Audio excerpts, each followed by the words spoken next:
have a gigantic jumbled mess of notes about a lot of different stuff in Star Wars. Okay. I'm down. I think we're just gonna roll on it right now. I'm down. Yeah. Yeah, I think we're just gonna roll on it, and we will start the second episode of Carbon Scoring, a podcast, a sub podcast, Subpod. Subpod, with a mea culpa that this is the third podcast for Carbon Scoring. It's moving computers is hard, you guys. It's subscore. It was subscoring. Goodness gracious. Carbon Scoring 2, the search for more money. And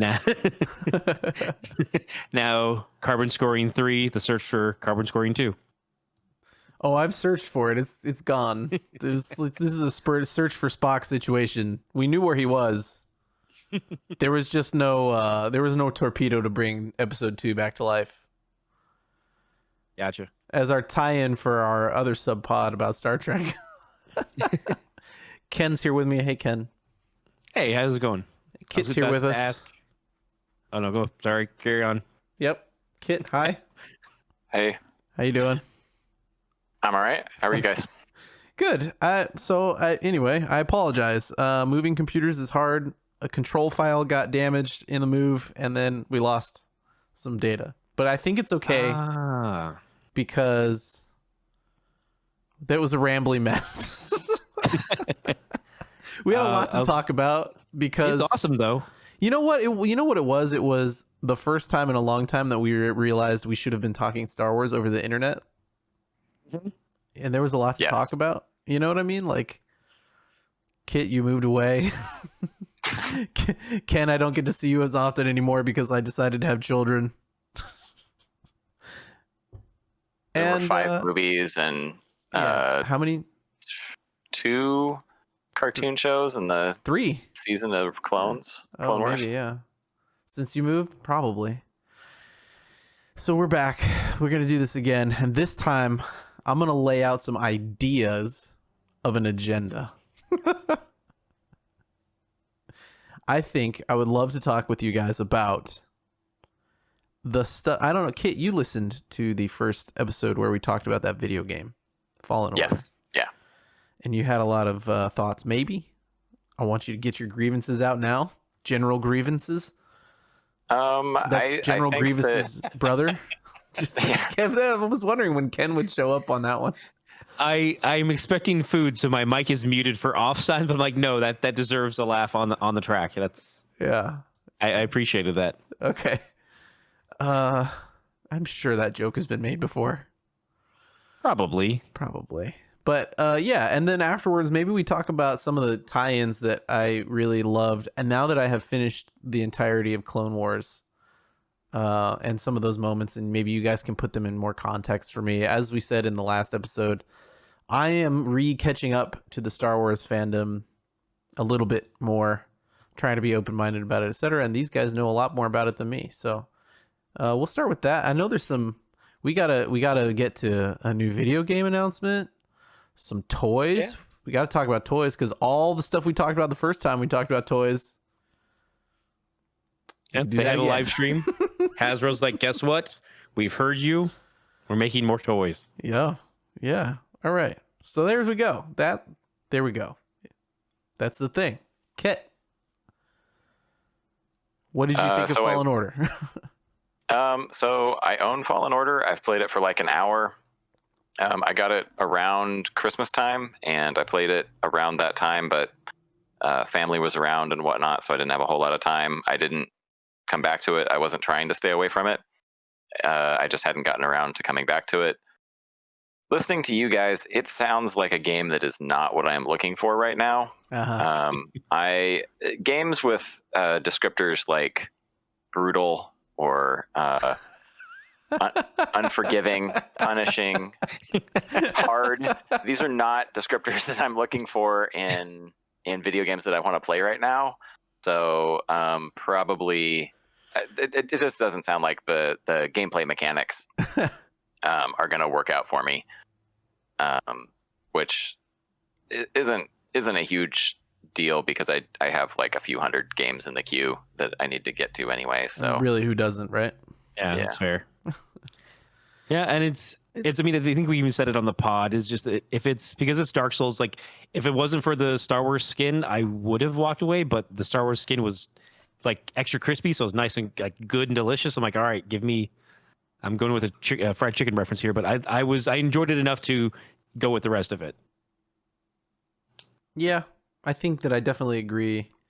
We both had that conclusion, which was this needs to have a Star Wars skin. Although, you know, JJ's doing his best to convince me, so I'll give a Dark Souls a shot at some point.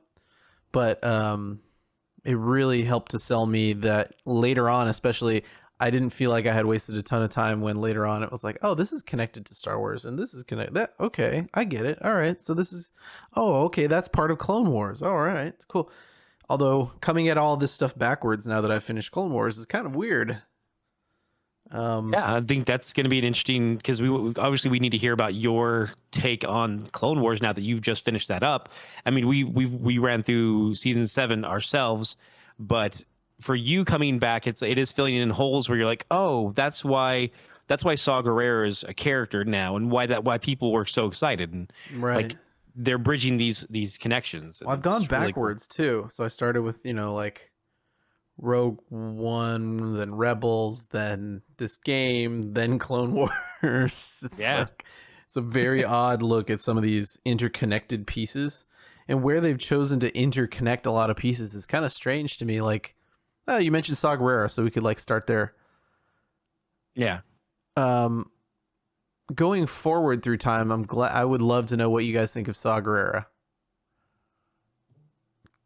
I mean, I enjoyed him during the Clone Wars storyline, so that I mean, you enjoy his sister more, and you're meant to. She's the more compassionate character. She's the character you attach to more, and that's why spoilers for Star Wars Clone Wars events happen that she's no longer in the story, and Saw still is, and so you have to then at that point go, okay, well, this is the character we're going to follow now because his sister's gone. And I think so Kit might have mentioned on the Grand Lost Pod that there were a lot of moments in Clone Wars where you wonder why people didn't use the Force. Yeah. An awful lot. I guess maybe Ahsoka was shaken or off balance or something like that, but like, I mean, maybe we think about the Force in the wrong way. Maybe it is like a video game, and her Force meter was just out, and she couldn't recharge fast enough. Right. Fair. Good point. Yeah. She used it all on Force Bubble. Yeah. Well, that's the thing is, like, as with everything, there's always just that kind of plot armory. Like, well, why are they doing this? Well, because they need to progress the story. Right. Yeah. Ebony, we were watching something, and she's like, I can't watch this anymore. They're making stupid choices. I'm like, yes, but it's just, I mean, yeah, absolutely, but that's to progress the story, and that's dumb, but here we are. Like, it's otherwise the story's wrapped up and you're kind of done. Like, the Emperor dies because you have 4 Jedi Masters who are about to take him down, and nope, I'm just gonna, M. Bison one or two of you to kill you and be done with it. Like, what? How? Okay, all right, fine. So, yeah. All right. Yeah. Well, Saw is an interesting character backwards. Yeah. I don't know if he's sympathetic backwards. I think if you start with him forwards and you go through like Clone Wars, so he has that kind of I learned my lesson and my sister taught me how to be a little more cognizant of other people, but then she passes and he becomes war weary over time, and let's see, Rebels comes before Fallen Order. The next step in the piece would be Fallen Order. No, really? I believe so, yeah. Correct. But we can... No, you're right. You're probably right. So then, yeah, that would make sense. Because by the time he gets to Rebel... So in Fallen Order, he's become a military commander that people follow. Mm-hmm. But he's not all messed up in the head. right? Yeah. But he abandons he's the not Wookiees in that Yeah. game. Mhm. Kit. So you're on Kashyyyk, Kit, and and he's just like straight up pieces out of there with all his crew. Because the battle's no longer it doesn't bring enough to the cause. Like it's not a high profile enough. So he's like, if I can't kill enough Imperials, I'm out. Like it's like there's still people here who need help. It's like, no, I'm out of here. I did my bit. I'm out. Peace. Surprisingly harsh. Yeah. Yeah, it is a little bit harsh compared to where, because there's no bridge between those two, is there? That either of you know of? Bridge between Fallen Order and Clone Wars. Oh no, he just essentially pops out, and then I mean, there's a book that does a bit of Rogue One's stuff, but that would still take place after. I'm curious about that because it's like the book is spent a little bit in the past and a little bit in Rogue One area, so it's like there's a bit of back and forth there. But I think the next jump would just be right to Rebels that I could easily make a concrete connection to because I haven't read all the Rogue One novels. Well, okay. So then you jump to Rebels, and both of you saw him in Rebels, where he's turned into kind of like the person that the Rebels don't want anything to do with already. Yeah. By then. Yeah. Who backstabs people fighting for the same thing, and it's not as harsh of a leap as it is from Clone Wars to Fallen Order. Fallen Order just wasn't the gap bridging moment that I thought it might be after I went backwards, right? Like, or that Clone Wars was missing that moment of gap bridging. And he's not likable there, really. Rogue One, he's a very interesting character because by then it was him in Clone Wars and then him in Rogue One, right? That's the release order of those things, or was Rebels before Rogue One? Same time. Same time. Okay. Yeah. So I think we're getting Rebels, and then like just before we got Rogue One, we got Saw. Okay. And then so that actually takes you kind of right up to the first scene of Rogue One, where he pops open the hatch and sees a little kid. And see that's where I'm trying to play. Like, actually, I guess technically speaking, when you first see him in the beginning of Rogue One is pre-Rebels, and then you see his evolution at the end of Rogue One, and that's after the Rebels episode has come out. Oh, okay. They were like right in the same time frame of release, I should say. Okay. I like the idea of Saw Gerrera more than I like Saw Gerrera. Having watched there's a lot there. And you think about too, like his conception is that he's like an alternate version of Darth Vader because he's been fighting for so long that he no longer has his own, like he's hurt and damaged so much that he's bits and pieces of him are inorganic. So like he needs a breathing apparatus, and he's this twisted version, another mirror image of Vader of like, what do you take this fanaticism to the others for the rebellion? What is their antithesis of what they could be if they didn't care about anything? And you see a little bit of that in Rogue One as well with Cassian. Cassian's like, I've done dark things for this rebellion. I'm not proud of it, but I know this fight still needs to happen. And so you see that again in that kind of the reflection of like, it's not just rosiness and happiness with the rebellion. Like stuff has to get done, and sometimes you turn to dark people to do that, and that's the character that Saw represents. Huh. Okay. So, he doesn't have all the same moments that a Darth Vader would have on building a No, Darth not Vader. at all.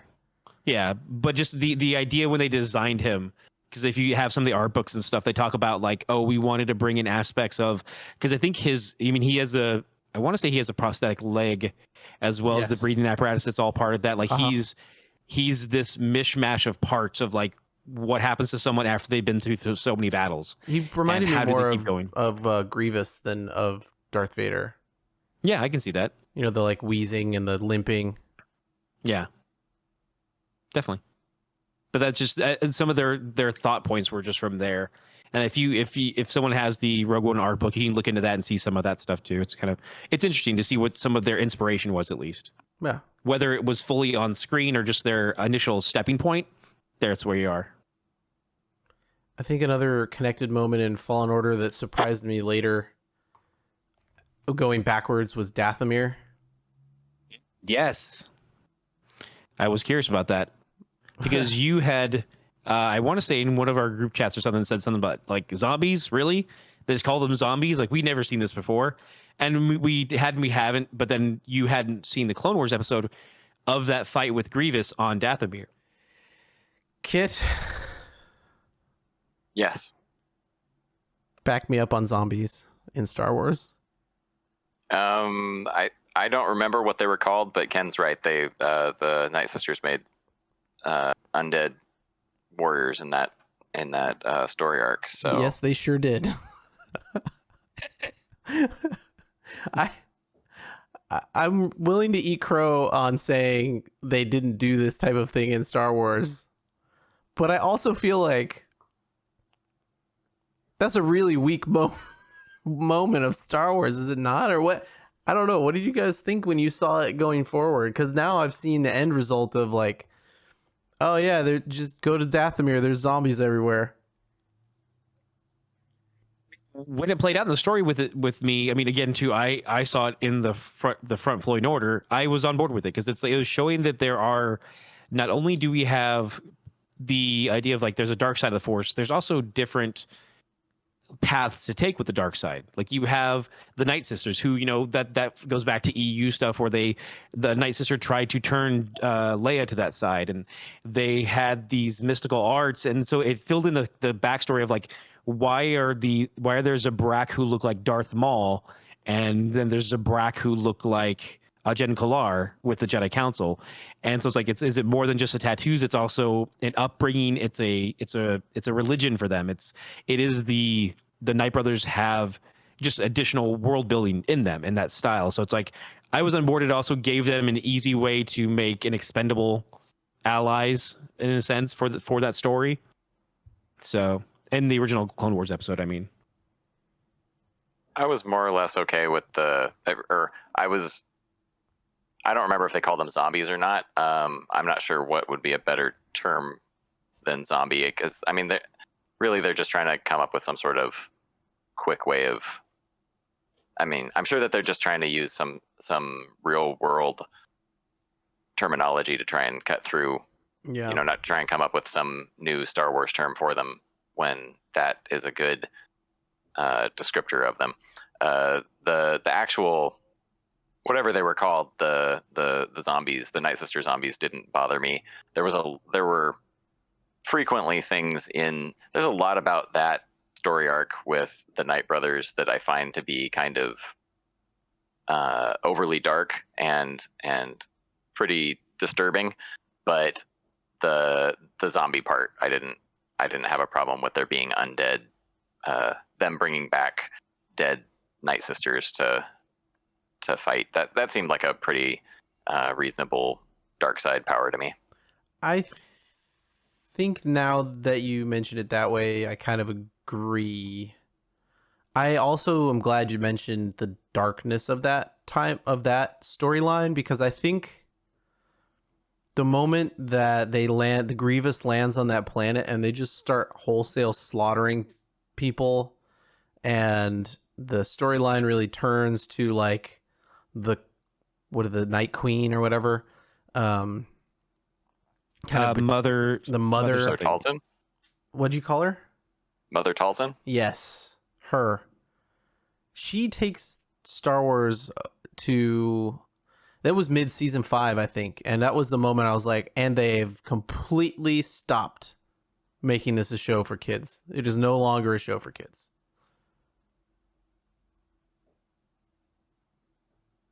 Yeah, agreed. They were ready to step away from that. They knew that the audience was there, and that they wanted to. They're playing to the adults at that point, and they knew it. They knew who was watching. They knew that even if they played it, and they didn't play too gory either, but it is still pretty like dark and not cryptic, but there's another term, macabre, I guess. Well, and beyond that, I mean, the Night Sisters were keeping the Night Brothers basically as sex slaves for breeding. Yeah. I mean, there's not a whole lot that's like kid friendly in any of that. Snoo. Yeah,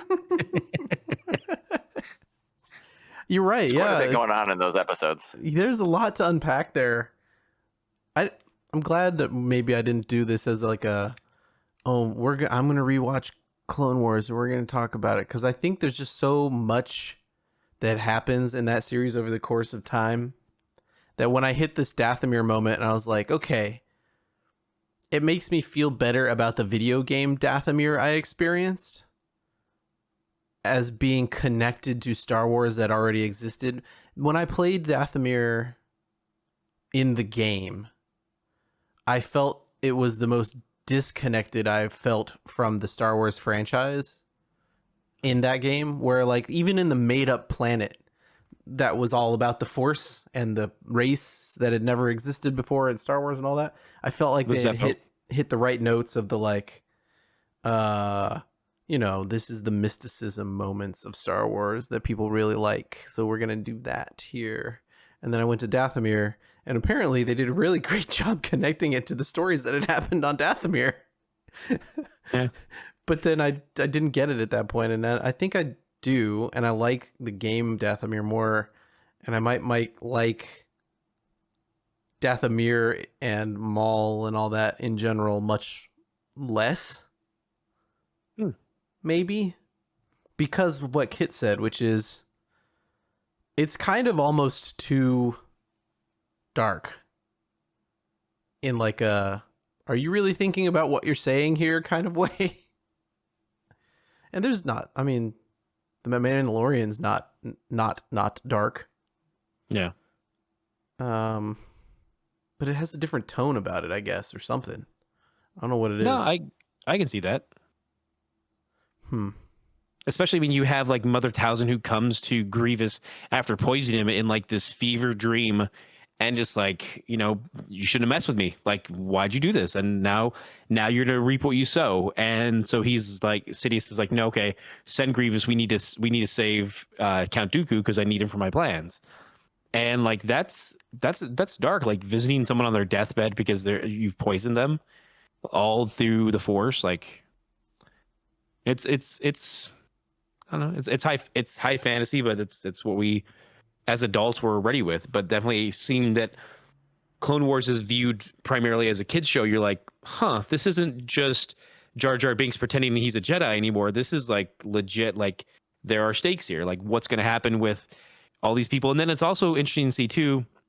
I mean, I saw it again from forward to back, where it's like you see this battle, and then when I turn on Jedi Fallen Order, you visit Dathomir and you see that there's still repercussions happening. Like, there's still things that you thought like, okay, that was the end of that story.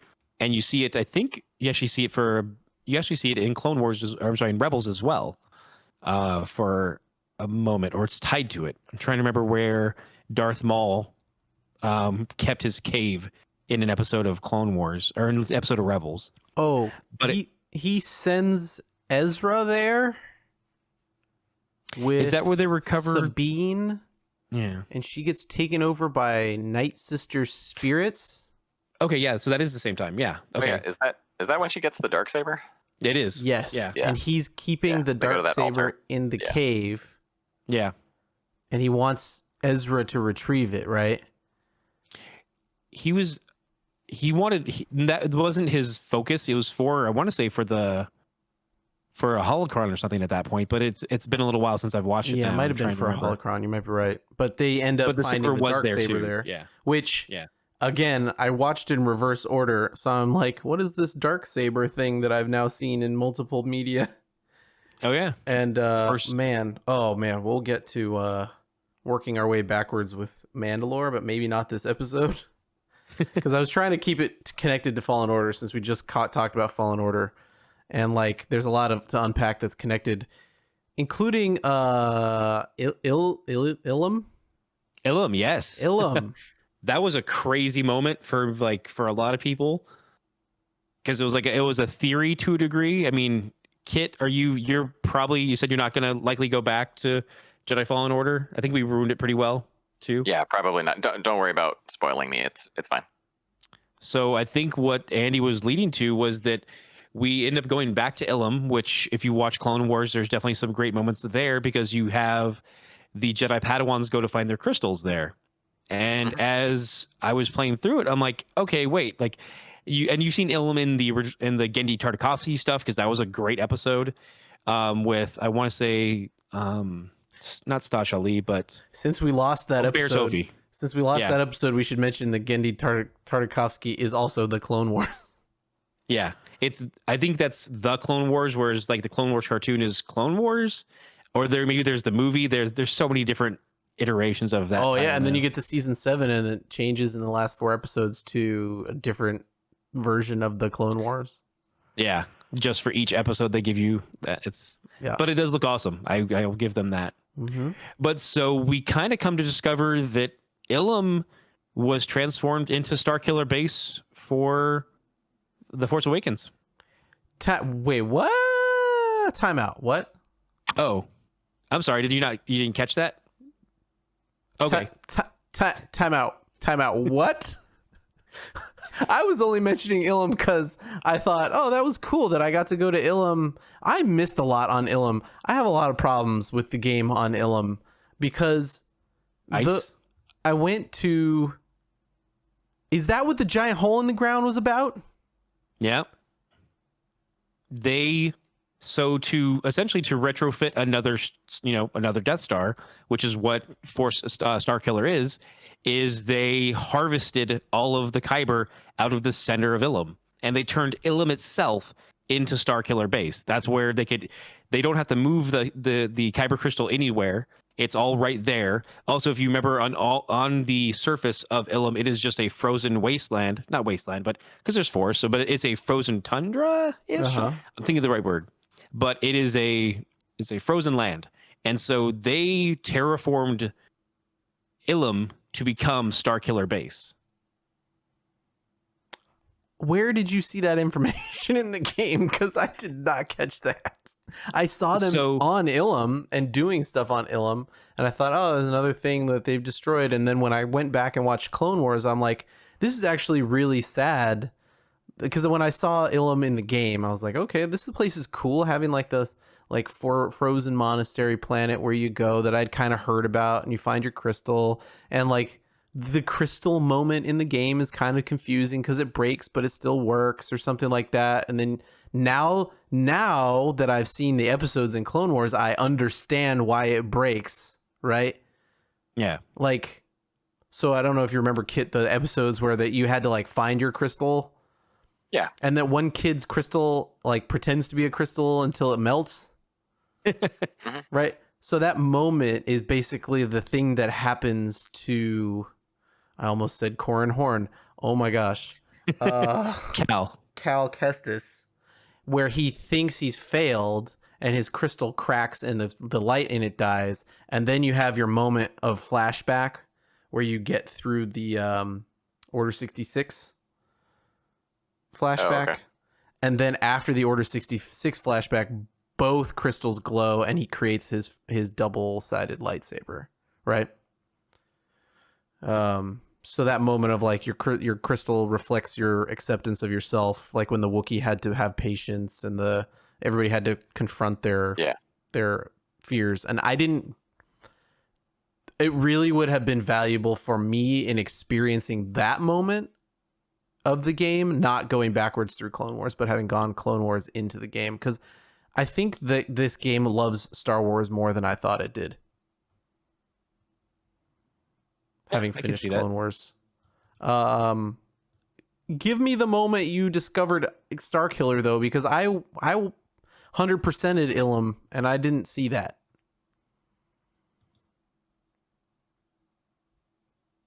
Oh, we lost him. He's got food. It's all good. I love those episodes. All of them with the ones that started out on Ilum with the kids getting their crystals, but then going on when the pirates attack and you've got Hondo and they join that like circus and stuff. That was a really good. It was a really good arc. It was a great arc. I agree. They go, before they get to Ilum and they're kind of a little bit whiny, and like I had a little question about why Soko was the one that took them. I thought it was their master, but Yoda was there, I guess. So maybe he was their master. It was a little odd and like hard to catch up on. But the guy that plays the robot was what's his face from Doctor Who. Oh yeah, I don't remember Um, what his name is, but I remember one of the Doctor Who's voiced the like oh man. librarian Well, if you know his or the name museum off the top robot. of my head, you know, Matt Smith or no, the other Doctor, Dave Tennant. oh, gotcha. Dave Tennant is the lightsaber creating robot. Oh, okay. That kind of like is a little bit of a mentor to these guys, and I think those are really good. And that's later in the series, isn't it? I think that's season 5 also. Yeah. Season 5 has some pretty good arcs, even if some of them are a little too dark. But I think when we recorded the Lost Pod, I was starting season 5 and it starts off with the Mon Calamari, and I was like, oh no, here we go. But yeah, so that Ilum stuff really, in Clone Wars affected my outlook on it in the game. It's much more sad than I realized, and much more taken care of than I realized. But where did you find the Starkiller info? Because I didn't see that when I played it. I thought I got everything on there. And that's part of it, is that if you got everything on your first playthrough, or not playthrough, but your first visit, you never went back. Oh. So if you happen to go back to the planet after you've already, you've played out the story stuff, but you're going back and collecting every last, crate, every last thing, everything you can find. I did leave maybe a crate behind, so I didn't go back for it. Gotcha. If you go back, you can see that everything's starting to get terraformed, and that they're starting to cut out that gap in the center ring, like that around the hemisphere of the planet. And that's what, as you make your way through, I mean, you start at first, you run into I don't think you run into too many stormtroopers. It's more, I'm trying to remember what you run into. I think there's some bounty hunters and stuff. Mm-hmm. And then as you go, you run into some more, and then you can get to like this access point where there is this giant kind of crevasse. Yeah, there was a big that was in there when you. Yeah, that was in the first time through. Yeah, it's a giant crack in the ground, and he's like, "Wow, this thing seems to go on forever." But you can't get through there's like a ray shielded door there you can't get through. Yeah, and so there's a side path that you can go when you're swinging back, and you can come in because there's a crate in the back there behind that ray shielded door that you come into from the opposite side, and then you can reopen and go through. Uh-huh. But then you can't go past that big crevice, but it's still there. And when you come back a second time, because I'm like, okay, I think I missed something, and it was that back behind that door, that's when you start to see that Ilum is being carved out and being terraformed. Oh, they hint at what that was before, and I just was like, oh, that's weird. And I totally glossed over it. Wow. Yeah. No, it's a really cool moment. That's cool. And it's one of those things where I'm like, oh God, how did I not see that before? Because it's like, we've known about Ilum since the Gendy stuff. So it's like, you knew about this planet where, this is where they harvest their kyber. Yeah. And even in Rebels, you do see that there are kyber on other planets, but it is still a rare mineral. Right. But well, like the Jedi, didn't they have kyber in Rogue One on Jeddah? Yeah, that's what they're mining it. Yeah. And that's why all the temples are there and the monks. Mm-hmm. Okay. And they said what, stars can have kyber in them? Yeah, I don't remember that Asteroids. part too much. Yeah. Well, Foxes. you're talking about what Chirrut says, right? Where the brightest stars have hearts of kyber. Yeah. I don't know if he was being literal, but yeah, I mean that's a cool kind of a. It would be a pretty cool concept for like, actually, kyber comes from exploded stars or something like that. That would be kind of fun if it was true. But it is a good line either way. Yeah. Okay. So Ilum was deeper than I thought. Considering it's the shortest planet, that's pretty cool. Let's see. What other stuff backwards did I experience that was really connected? I was surprised that Kashyyyk didn't get a nod in Clone Wars. I think because we meet some Wookiees elsewhere, like we have the Trandoshans who are hunting Wookiees, and we have Kit hates that other one. moments. Yeah, rightfully Yeah. so. Any yeah, I still am angry at the Trandoshans for that. But yeah, I mean, like that was literally so when I was playing through the Knights of the Old Republic game, the Right. first one, Mm-hmm. I played through once trying to get all light side, making all light side decisions. Oh, right. And Yeah. then I tried to play through the second time doing all dark side decisions. Oh, And when I no. got to the part on Kashyyyk with the slavers, Yep. I was like, I can't do this. I'm just gonna kill these slavers. Yeah. That's just gonna have to be as evil as I can be because I Yeah. can't. You Like can't. I can't sell out these Wookiees. This is where I draw the line. Yeah. Well, and is it the first one or the second one where if you go all dark side, you can make the girl who has the Wookiee, she can betray the Wookiee? Or you can betray the Oh. Wookiee? I think it's the second one. That you're one of your... Is that are you talking about what I'm talking about? Because Yeah, I don't remember which one it was in, and I thought it was the first one. But right, it you might have can been like the second sell. one. That's the one where There's you a can point- sell him off or something. Yeah, The yeah, and that was companion? the point at which I Okay. was like, no, I can't do this. I can't. I'm just gonna kill these slavers. That should be a dark side decision too, just annihilating people. Well, I tried to do it as evilly as possible. Yeah. And with as much hate and anger Yeah. as I mowed them all down with my lightsaber. Look, I saw Clone Wars. Maul is dark side, and he definitely just annihilates everybody in his path: slavers, drug dealers, Mandalorians, Jedi. It doesn't matter. So Yeah. and it's surprising, like the Jedi in Clone Wars really they take a lot of people down and consider themselves good guys for it.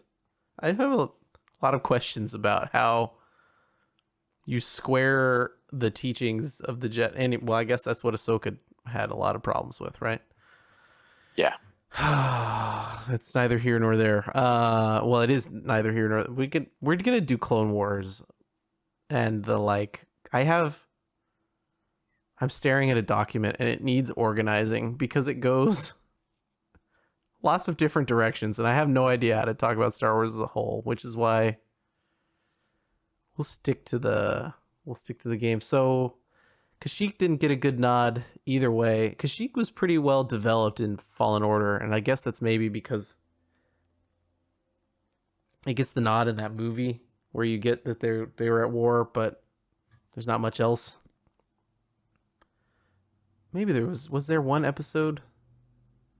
Maybe they're saving Kashyyyk for something, because it shows up really superficially in a lot of stuff. Like I guess it never actually technically shows up in, like, you never go to Kashyyyk in Solo, but like you deal with Wookiees and Wookiees being enslaved at Kessel, and there's a lot of video games that deal with that, like the Knights of the Old Republic, but also you go to Kashyyyk in Unleashed. Oh, right. Yeah. Yeah. The first one. Yeah, the very beginning. I think the first level of the first one, you go to Kashyyyk and fight, and but maybe they're saving it for maybe they know at Lucasfilm that they're going to do something with it later, so they want to make sure that people, some video game doesn't get too deep into into world building with it, that then might conflict down the road. They do a lot in that Fallen Order game. They spend a lot of time there, and they do some Gaia Tree of Life type stuff. Yeah, and they also, I mean, to Kit's point though, they go there in both. I think I think it's just the first. Maybe it's both, but they do it twice in the first Force Unleashed. But also they do it in like Star Wars Battlefront. You can play there, or at least you could in the PlayStation 2 ones. Maybe I'm mixing them up, but you do go there from time to time. So maybe that's the thing, is they're like, they don't want to overdo it. Like, they know it's a place we know, but they don't want to go overtread it, so that it's like, oh, we're going back to Kashyyyk again. Like, okay. This is a good time maybe to mention that someone texted me earlier about something I've never heard of before. Ewok mode. Ewok Hunt Ewok in Hunt. Battlefront 2. Yeah, So you it is the best Battlefront 2 mode. So Ewok Hunt is. Are you familiar with the first-person shooter zombie mode? Like that's in lots of different games. where you just had to sort of survive. Right. You have like a timer, and if you die, you come back as a zombie. Okay. So Okay. Ewok Hunt is like that. You start out with some number of they start the game, and some number of people are Ewoks, and some number of people are stormtroopers, and the stormtroopers need to survive like 20 minutes or Oh, something okay. until the shuttle comes and picks them up. And if you're an Ewok and you die, you just respawn as an Ewok. If you are a stormtrooper and you die, you respawn as an Ewok. And so you end up in the forest at night, surrounded by Ewoks. Your flashlight runs out of batteries every like 90 seconds or something like that, and like it's really hard to see the Ewoks at night because they blend in with the woods and stuff. And the Ewoks have some really cool Are they small? special abilities. They have a horn. I think all of them. I don't think it's specific ones. I think all of them have a horn that they can blow that gives buffs to Ewoks in the immediate vicinity. Oh, no. So you can be like a stormtrooper, hoping, like trying to survive and sticking together with other stormtroopers, and you'll be in the woods, and then you'll hear like one horn go off. And it's just like in Return of the Jedi, you'll hear one horn go off, and then another horn go off, and another horn go off, and all of the horns are giving all the Ewoks buffs, and then they all just come in and surround you and attack you and stuff. Yeah. It's actually a really fun mode. When did they introduce this? Was this been in the game the whole time? It's definitely not been in the whole time. It's been a couple of years now. It used to be like a special thing, like they'd do it for a weekend, and then it'd go away, and then they'd a month or 2 months or whatever later they'd bring it back for a weekend or something like that. I believe it's a permanent mode in the game that you can just do anytime now, but it's basically the only one that I still do in Battlefront. Battlefront just got put onto Steam because EA just brought a whole bunch of games back to Steam, and that seems like the sale price that they're asking for celebrating bringing it back to Steam.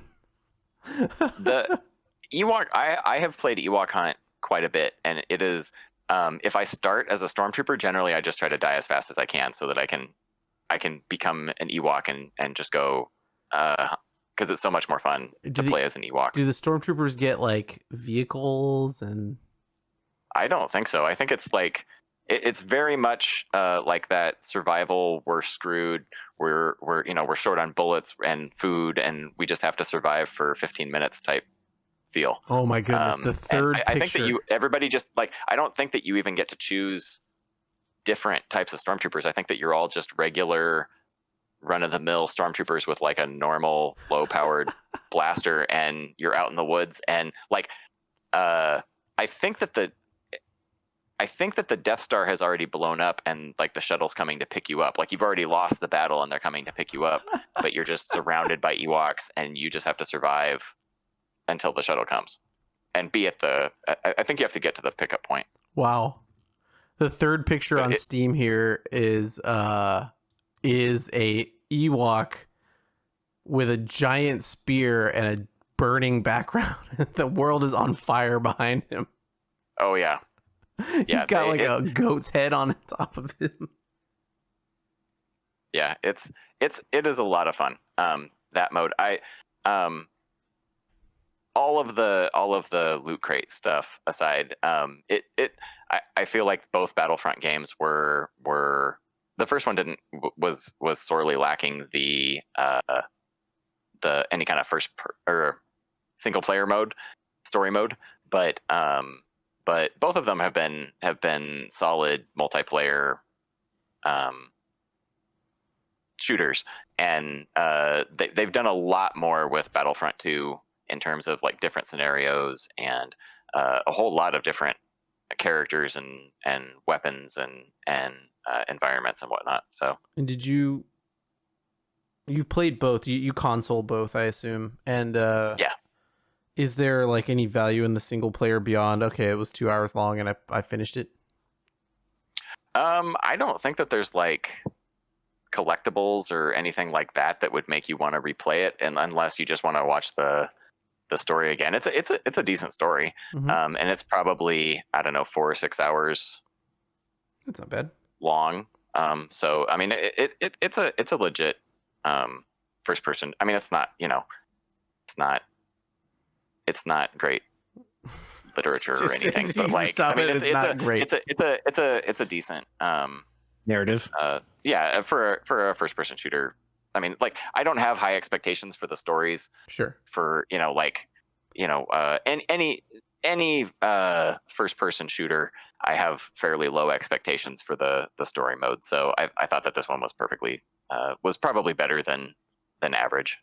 Okay. Yeah, that was pretty good. There's also a tie-in novel if you want to get to know those characters from like a prequel. It's a prequel novel. I think they're supposed to be doing a second one as well. And there's also, even, I want to say it was free, like just like the free update they did with Fallen Order. There's additional stuff that they put out after it had been released already that expand some of the story past the initial like story arc.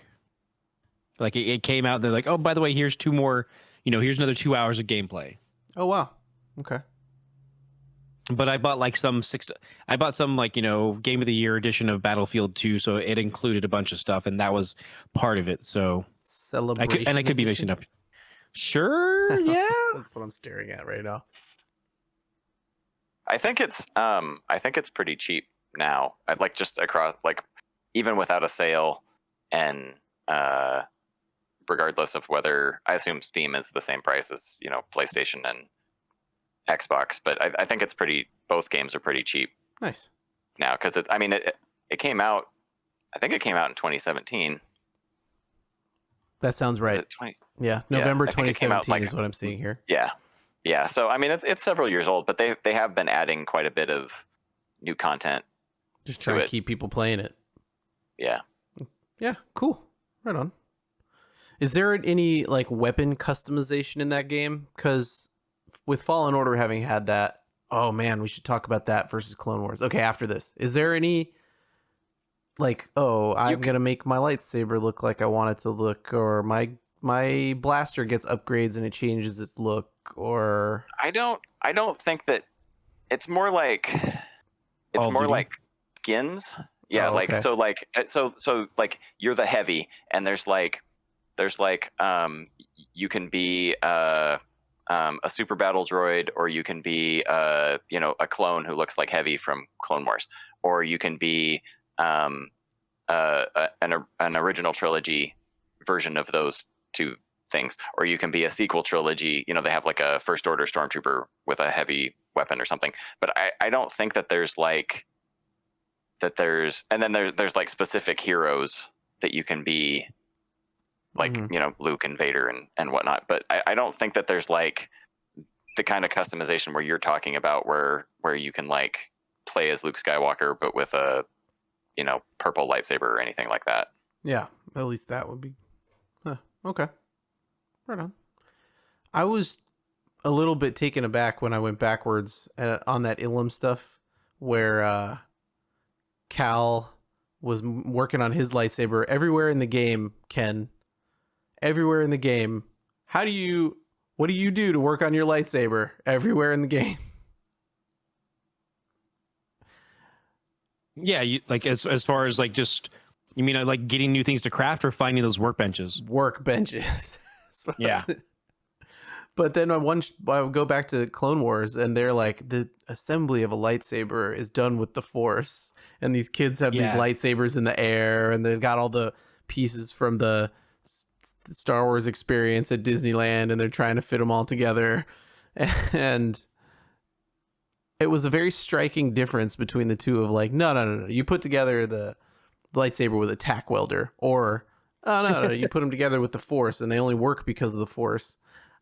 I was kind of like, which side of the fence do I want to live on? I don't know. I don't know which one I like better, because there's also, the contradictions of with Clone Wars. Even they tell you like, oh no, lightsabers work by channeling the Force through the lightsaber crystal. Your Force power powers the lightsaber crystal, right? Yeah. But then you know, you get like the later versions of Star Wars, maybe for the most recent examples, and anyone can pick up a lightsaber and use it like a blaster. Well, I think part of that is maybe too. You think about the context of what they're doing it under. When the Jedi Padawans are doing it, they're learning to do it themselves for the first time, and they have guidance from both Ahsoka and from Jedi Master Yoda, and they're doing it in a time where they feel comfortable. They let me do all this and take my time. Whereas when they're doing it, when Cal's doing it, he's like just slapdash, like, all right, let's put this together. No time for subtlety, no time for making sure things are like maybe not accurate, but it's not the same conditions. That's the better word I'm thinking of, is not the same conditions he's living in to be able to, like, okay, how do I put this together? Maybe that's at least something to think about, to keep in context. So they made them do it the hard way, basically, is what you're saying? They made them do it the way that they had been trained before. That's one of the things with the Jedi, is there's this idea of lineage and history, and they're still teaching them the same way, even though as the world is changing around them, they're not adapting. Very And clearly. also, yeah. And you think maybe in the time that Cal was a Padawan, he built his lightsaber once, and maybe some upkeep and cleaning it and stuff like that. But he didn't go back to, like, he didn't have a time to develop those skills like you may have done again later. Or so that's why now he's just like, well, for the last 5 years I've just been doing scrap metal, and I've got all my tools here. Let me just do it this way, because this is what I'm more familiar with right now. Yeah, that's the only two examples I can think of in media, unless either of you can think of another one where you've actually seen someone build a lightsaber and it was, like building it with the Force and then welding it together, which makes a lot of sense. And the last thing you said with, he's a scrapper, maybe that's why, but yeah. There's a moment in Force Unleashed 1 where the apprentice, Galen, is putting together one as well, and he's doing it the Padawan, the young Padawan way of, like, using the Force to put it all together and just telekinesis it all together. It's himself. I'm pretty sure that the moment's in Force Unleashed 1. I didn't play. Did they in the Vader comic, when I think it's the second, yeah, it's got to be the second one, when he has to go get his crystal, did they show him building his saber in that? I don't remember. I'd have to turn, like, okay. I'm honestly, like, turning around and looking at my bookshelf right now. Yeah, I'm trying to remember if there was a scene where he actually did it. So, Andy, have you read the Vader? I have not. No. Vader comics? Okay, so in that, I was actually going to talk about this with you talking about the Force and building your lightsaber and the crystals and harnessing the Force. In addition to bringing it up about how he actually built his lightsaber. So I think it's the first arc of the second Darth Vader series. So the first Darth Vader series was set in between A New Hope and Empire Strikes Back. The second one was set shortly after, or like right at the end of Revenge of the Sith. And he has to, like, his first mission is he has to go build a lightsaber because he's lost his lightsaber. Right. And so Palpatine tells him that the Sith way is, you don't go to Ilum and find a red crystal. You have to find a Jedi and kill them and take their crystal. And you taking the crystal, so at Ilum they have to find the crystal that's, like, meant for them. The Sith way is you take somebody else's crystal, and the act of doing that turns it red because the crystal is bleeding, and because you're using somebody else's crystal and forcing it to do what you want to do. Yeah, that's cool. So that's kind of along the same lines of what you were talking about with the your Force energy working through your lightsaber. And actually in I think it's the Ahsoka novel. I can't remember. Yeah. So in Rebels, hers are like white or gray or silver. They're like that's because almost she took hers translucent. Yeah. Yeah, she took hers from an Inquisitor who had red blades. How do you know and, that? Like she was like huh? How do you know that? Because so at the end of spoilers, In at I think it's spoilers, the Ahsoka major book. spoilers, but at the end of this season of 7 of Clone Wars, she's done with her sabers. Yeah. So I think it's the Ahsoka young adult novel. She kills an Inquisitor and takes his crystals, which then reclaims. So it's like I guess they're not technically her crystals, but she's like freeing them from the Sith. Mm-hmm. So then they're not green or blue or yellow, but that's why they're white, because she's like saved them back from the Sith or the Inquisitor. So it is in the Ahsoka novel. Definitely worth a read. Also, the audiobook's read by Ashley Eckstein, the voice actress for Ahsoka Tano. Yeah. She does end up. She fights off one of. I want to say it might be the ninth brother, but I'd have to double check and go back. And she reclaims them, and she does hear them, just like in the caves and with the other Padawans. She does hear the crystals calling out to her. So they are meant to be hers, but it's like you at different times, if your crystals are damaged, you can replace them because you just have to do that journey again. And these crystals do call out to her, and she does purify them and cleanse them of that bleeding, and that's why it has that white color. It's also been theorized because of her new connection with the Force. That's another reason why they're white, as opposed to the previous yellow and green she had as a Padawan, and then later on blue in the end of Clone Wars, when she just handed 2 lightsabers to, here, use these. Oh, well, Anakin makes a joke about handing him her blue ones, right? Because his is blue. Yeah. He's like, I had to change the color.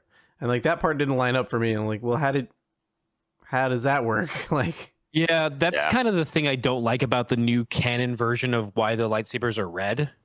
Like old school canon for some of those, through some history, was that the Sith used alchemy to create the crystals, and I'm like, oh, I like that idea, because they're looking for shortcuts. That was in the Old Republic game. If you played as a Sith in that EA BioWare online version of the game, you got your lightsaber crystal, and they explained like you could get purple, or like all these different Sith red adjacent colors because they were alchemical.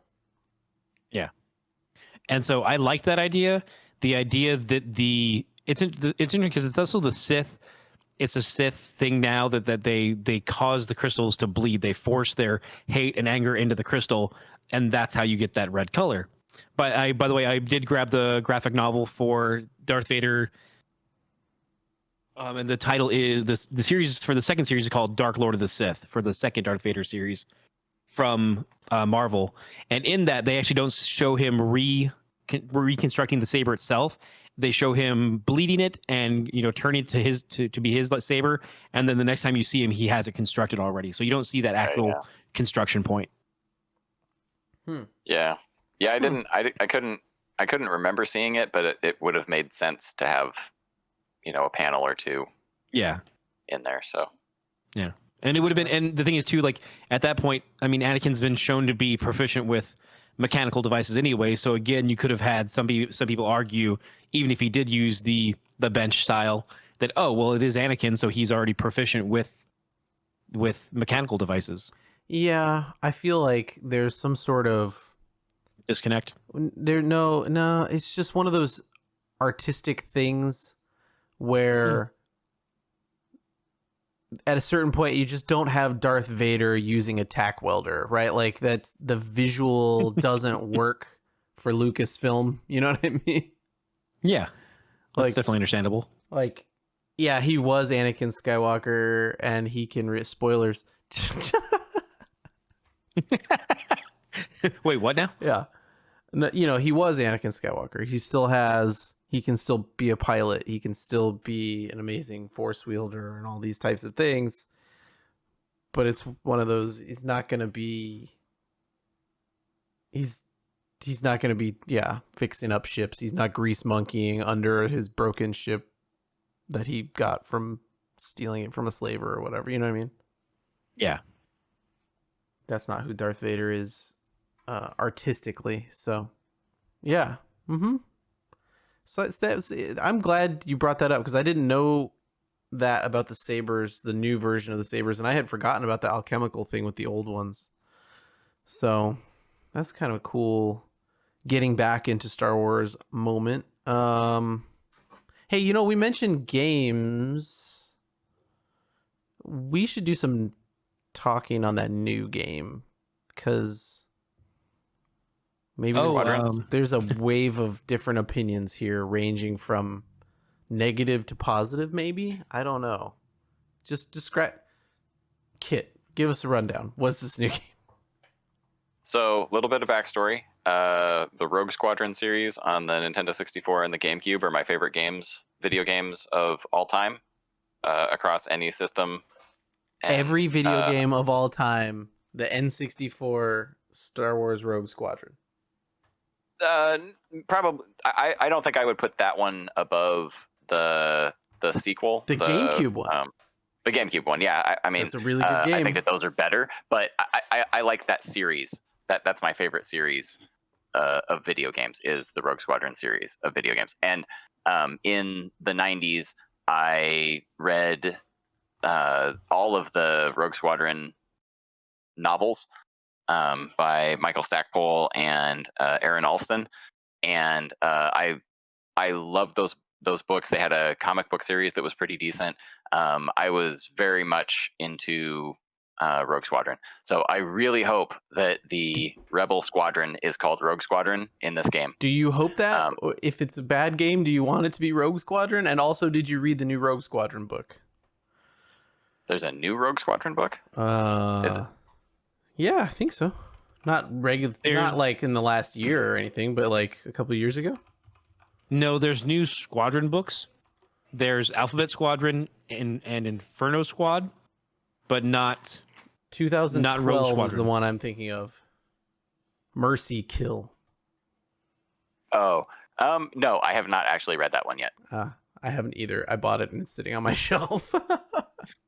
I still have. I gave away. Yeah, I know of it. When it came out, I don't think that I was as much into Star Wars. Yeah. Then, and I wasn't paying that close of attention. Right. And so it came out because it's definitely pre-Disney takeover. So yeah, I haven't that one I haven't read. I've read the first 8 or 9. I can't remember.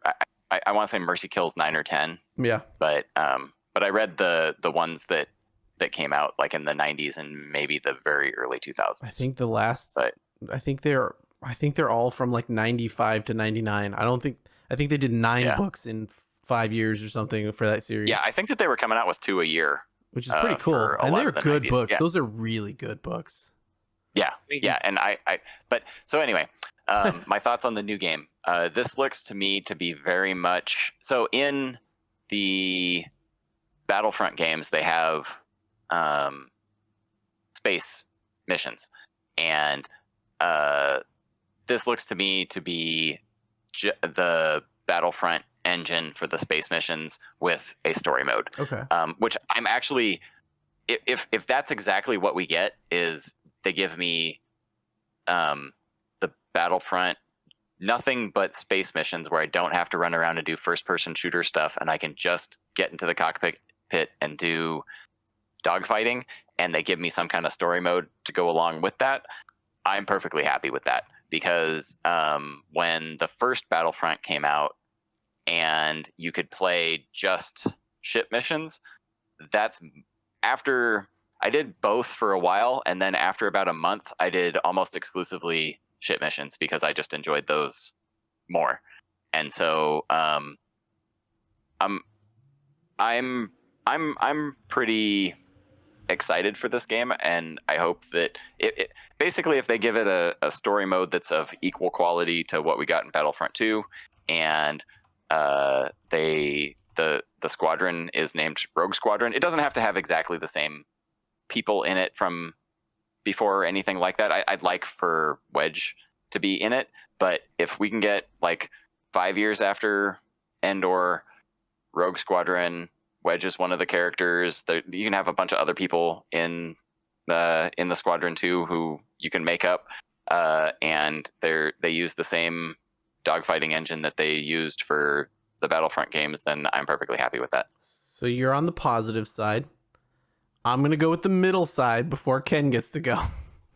I am considerably concerned about it though, because the MSRP is $40, which makes me wonder why this game is cut rate. Mm-hmm. So in the middle range here, I have some thoughts that I want your answers on. One, it looks like, and I don't know the Battlefront engine, it looks like X-Wing and TIE Fighter style, you are not going to have third person like you did in those Rogue Squadron games. In Battlefront, I know that you can do third person. I think you can jump into the cockpit in Rogue at least Battlefront Squadrons, 1. you could. In those Rogue Squadron games, you could Yeah. go cockpit, third person, halfway between kind of things. I'm not 100% sure, but I think you could go into cockpit mode in the Battlefront games. But would you At least in the first one. Would you be all right if this game only lets you do cockpit mode like TIE Fighter and X-Wing did? Yeah, I'd be okay with it. I'd rather have it be the option, but I'd be okay with that. If that's the worst thing about the game, then I'd be okay with it. If it has power management like those old games, are you going to be okay with it? I think that would be really hard to do on consoles because there's just that's a lot of buttons. I agree But, with you. Yeah. I played the X-Wing and TIE Fighter game series too, and I was fine with the diverting power from your engines to your shields and changing your shields to maximum front or maximum back or evened out or whatever. I was fine with that. I think that although those were way more flight simulator style games than the Rogue Squadron games or what this looks to be. I think you're going to get a game. I would be pretty surprised if they did that with this. I would be surprised too. I don't think so, but people are saying. I just want to throw those ideas out there. I think what you're going to get is a little bit more middle of the road game that's connected to Rogue Squadron because I saw Wedge in there. There's a chance this is Wraith Squadron since we saw Hera in the trailer also. I don't know. That's what I was going to talk about. Is Hera? Yeah, there's a chance it's not. And Rogue I'm okay Squadron. if there's multiple squadrons. I just want one of them to be called Rogue Squadron and have Wedge in it. Yeah, it would be cool to see some of those characters. Bring Rogue Squadron back into the canon, dude. That's what I want. Seriously, bring those books back over. Like they can't be complicated enough to not just bring those books back over. The question is, they can even update them for to make changes, and because I haven't read those books in a long time, and I know that there's a lot of stuff that was published in the 90s that was pretty much no, but what I was gonna say was that once the prequels came out, then a lot of that stuff got invalidated because they were just sort of allowed to go off on their own, and George Lucas wasn't really communicating with authors and publishers about what he was doing, and so you have books coming out, and then a movie comes out that because famously the Heir to the Empire books, the Clone Wars are about it's like Invasion of the Body Snatchers type stuff, and Jorah Sabayoth is a clone from the Clone Wars where he was a clone he's a clone of Jorah Sabayoth. And that was what the Clone Wars were in Heir to the Empire in the mid 90s, and then Attack of the Clones comes out, and the Clone Wars have nothing to do with any of that. And I think that there was a lot of that I think that a lot of that happened in the 90s because I think that Lucasfilm just sort of told the authors don't do stuff in for the 90s. Don't do stuff in the prequel era. You can do stuff whatever you want after Return of the Jedi because we're not coming back to that for ever or for a really long time. And they didn't really care because they weren't trying to make everything canon. back then. They were like, these are little side stories that you can read, and then if they conflict with the movies are right and the books are wrong. Yeah. Did you read those new Thrawn books? I have read the first one. I haven't read the second one. Is the third one out yet? I don't know. I know that the second one is, but I don't know. I if mean, the third one's that's out what yet. you're talking about doing, is reimagining Rogue Squadron, right? And Right, yeah, exactly. They can do exactly what they did with the Thrawn books, and instead of having Heir to the Empire, because they even had Timothy Zahn, who wrote the Heir to the Empire series, come back and write the Thrawn books, do that exact thing with Rogue Squadron. And what I was hoping for in both, I was hoping that Resistance, the cartoon show Resistance, was going to be like the new, like before it came out, and they were talking about it was like fighter pilots, and I was like, ooh, maybe this will be, like the new canon version of Rogue Squadron, and which it ended up totally not being that. I And started then watching that. Should I continue watching that? it gets better. I haven't watched the second season, but the end of the first season is much better. Like, you can watch probably the first 2 or 3 episodes and then skip to the last 3 if you want to. It seemed like an but interesting concept that didn't have much idea other than fighter pilot racers go. yeah, I was not. I was really expecting like Poe Dameron training fighter pilots and not having it be, like a secret, like stuff, political stuff happening at an oil platform that has like NASCAR racing. It was definitely not what I was expecting, but I also was hoping for that in the Poe Dameron comic. I was hoping that they would have, we would see Poe Dameron training his squadron and have something like that, which it sort of did. But I was really hoping for more of a Rogue Squadron. Well, let's put it this way. Really what I want is a new canon version of Rogue Squadron with Wedge taking a bunch of pilots right after Endor, and like, all right, we gotta finish up the war with the Empire. And then I want that to segue into all of the Empire goes away, they finally win, there's peace, those guys retire, and then the First Order rises, and you have a handing of the torch from Wedge to Poe. Yeah, because hashtag make me care about Poe Dameron. I really, that's why I clicked on that Resistance show, is because I really want to know why people love Poe Dameron, and I've watched those new movies a couple times, and I kind of don't care about Poe Dameron. People love Poe Dameron because he shot 14 TIE fighters in 6 seconds on, what is that? Whatever planet that is that Maz Kanata's castle's on. Takodana. Yeah, Takodana. Okay.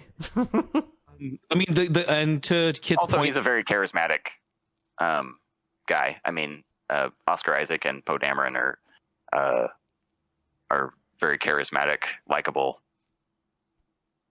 guys. Yeah. So that probably has a lot to do with it. So the comics do cover a little bit of like Black Squadron's missions and stuff. There are some moments in, actually not for Poe at all, but there are some like cleanup of the remnants of the Empire during books for the Aftermath series. To answer a previous question, Thrawn does have the 3rd book, Treason, came out last year in July. I haven't read it yet. Yeah, and there's another point you had that I was trying to touch base on. I'm not saying they haven't. I guess I'm not saying they haven't done the work to try and make Poe Dameron a character. I'm saying I need to be told what it is, because, like I said, I'm trying to enter into the conversation with this fandom, especially in the like post what we grew up with era, and I'm not finding some of the stuff. You know what I mean? Like, yeah, Wedge was cool in Star Wars, but Wedge wasn't cool until those Rogue Squadron books came out. if you want to check out, I think it's Rebellion Reborn. You get to meet more Wedge, and you get to see who you get to learn more about both in actually no and in the Aftermath series he's there as well. You also get to learn who that kid God, what's his name? He's the best friend of J.J. Abrams, and he got to be Tim and Wexley. Snap Wexley, yeah. You get to meet Snap, you get to meet other characters, and you get Wedge in the Aftermath novels. So and that's like, it's a trilogy of books that kind of wrap up like what happened to the remnants of the Empire and stuff. They cover a good portion of that and lay seed for the First Order, and so you see like what happens there. There's not a lot of Poe in there. I think it's just the one like Rebellion Reborn or something like Rise of the Resistance. What is it? No, Rise of the Resistance is the ride. Spark.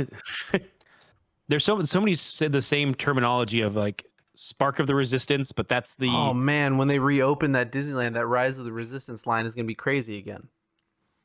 Yeah, I told you when you had the like go as soon as possible before they start cutting out like minutes here and there, because we were talking with Michael. Michael was saying how they dropped out a few minutes out of the Falcon ride. Like they've already kind of like trimmed things here and there a bit, and it's like they're gonna do the same thing to Resistance. So get in there as soon as you can, and then the COVID happened and changed how that queue is gonna work, and the ride is well worth it.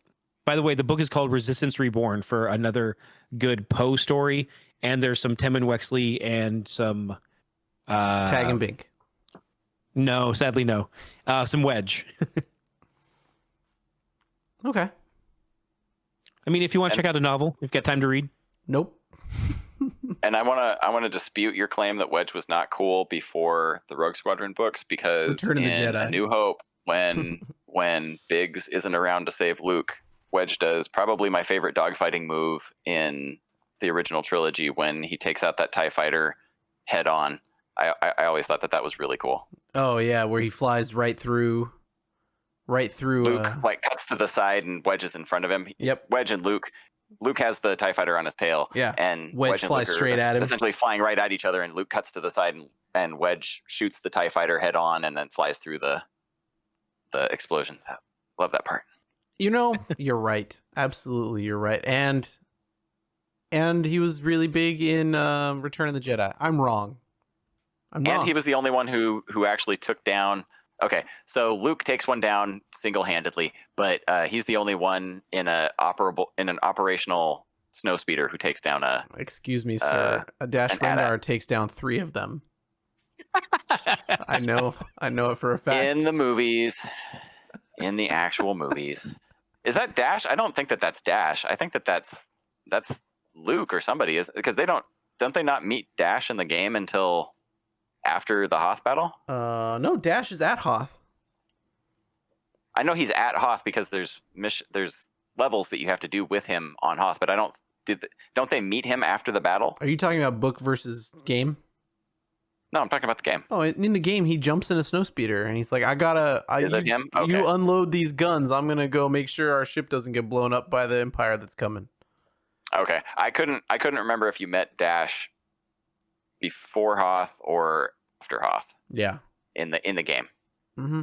No, you fly around and you get a golden star if you can trip all the walkers instead of just blowing them all up.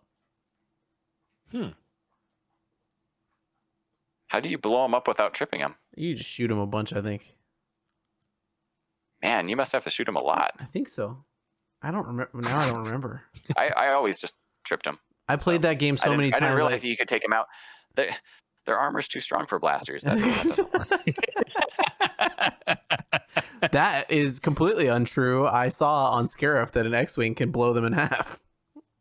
That wasn't a real. That's like the U-Haul truck version of the AT-AT. That's not a real AT-AT. Yeah. I think it's an what is now? Okay. Now I have to Google that. ATACT or ATC. Okay. Like Bleeding question that I have actually been asked recently by a different person that was watching some documentary about Star Wars. Is it AT-AT or AT-AT? Both Well, are I say acceptable. AT-AT. Yeah, I know that we're supposed to say AT-AT, but I have always said AT-AT, and I will always say AT-AT. Interesting. I've always said AT-AT. Well, I think that you're the more. I think that you're the version that is more accepted, but I've always said AT-AT, and I always will. Yeah, I've said AT-AT, but I always see ATST for the chicken Oh, see, walkers. I pronounce it chicken walker. Yeah, I just. And there's actually two different versions of the chicken walker, because there's the ones that are on Hoth, which are a different model than the ones that are on Endor. Those are two They're not different both models. ATSTs? No, so it's actually a different model, a different design for essentially the cab top. And I actually learned this from The Mandalorian recently. In The Mandalorian, they have they had the new gallery series where they go through and they talk about, one episode's all about the directing, one episode's all about the scripting. The last episode's all about connections and how they tie every, like, the Inferno Trooper to an old game and the Darksaber to, the Clone Wars stuff. And they draw all these connections and say, this is how we built the story, was we seeded it with all these little pieces from Star Wars.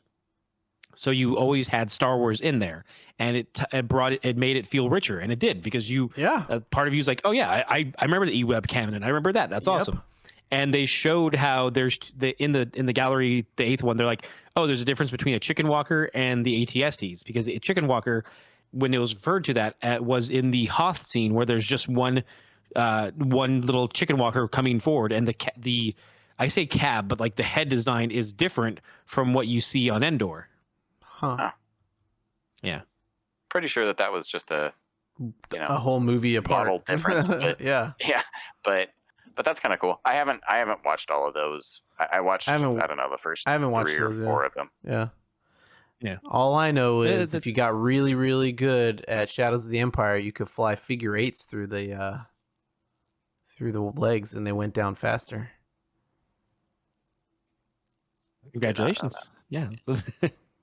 I did not play that game that much.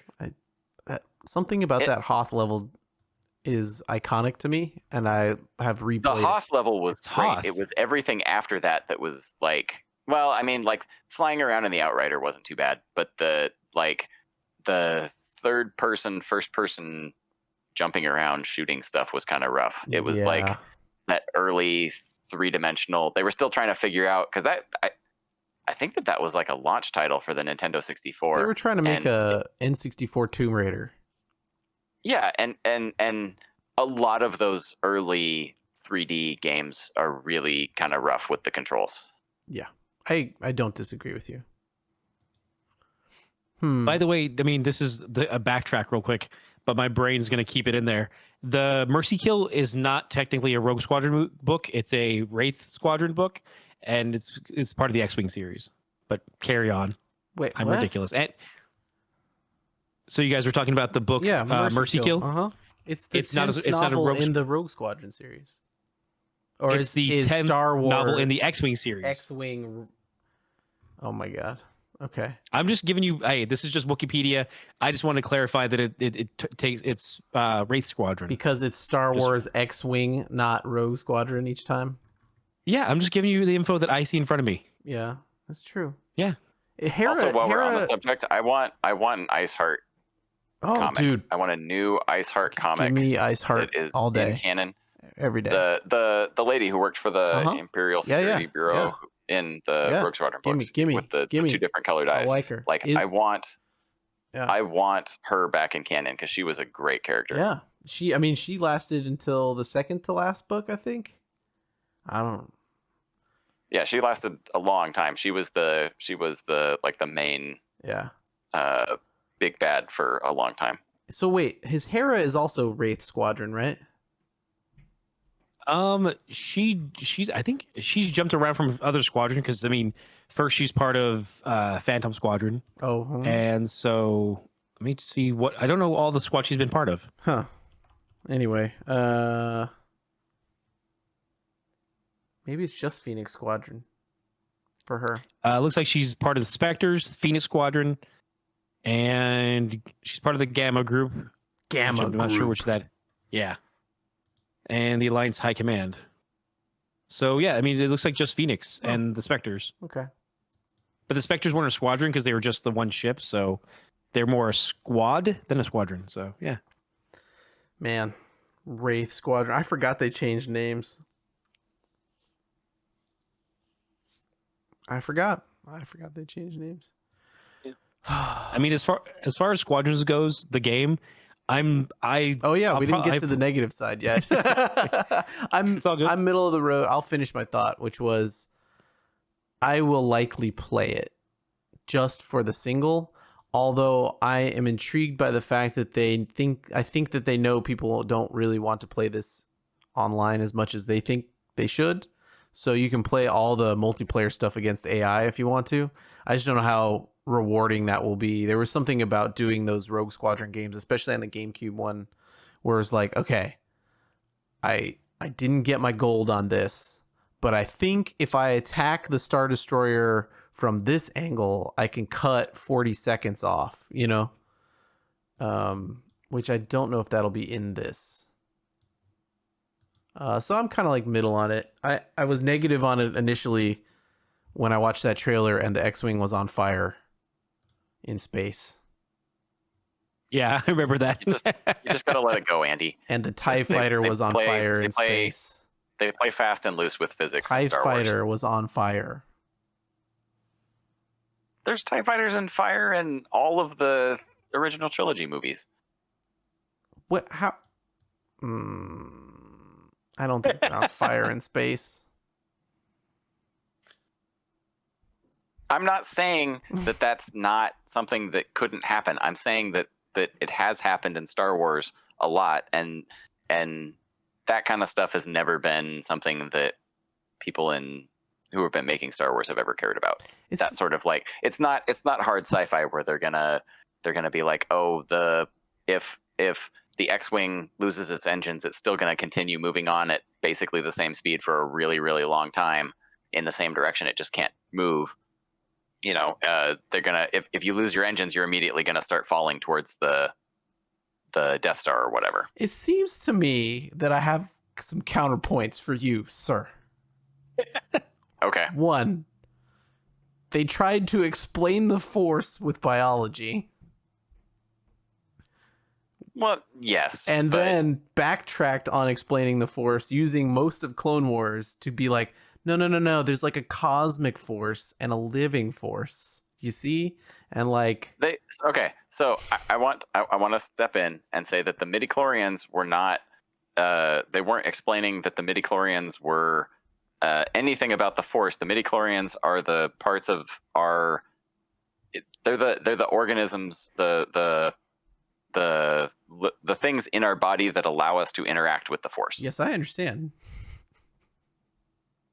And so and because of that, the more of them that you have, the better you are able to interact with the Force, which is explaining why some people are stronger in the Force than others. But that's not the same thing as midichlorians aren't the Force. Yeah. Midichlorians are just the things in us that allow us to interact with it. Where's the midichlorian factory so that I can be a Jedi?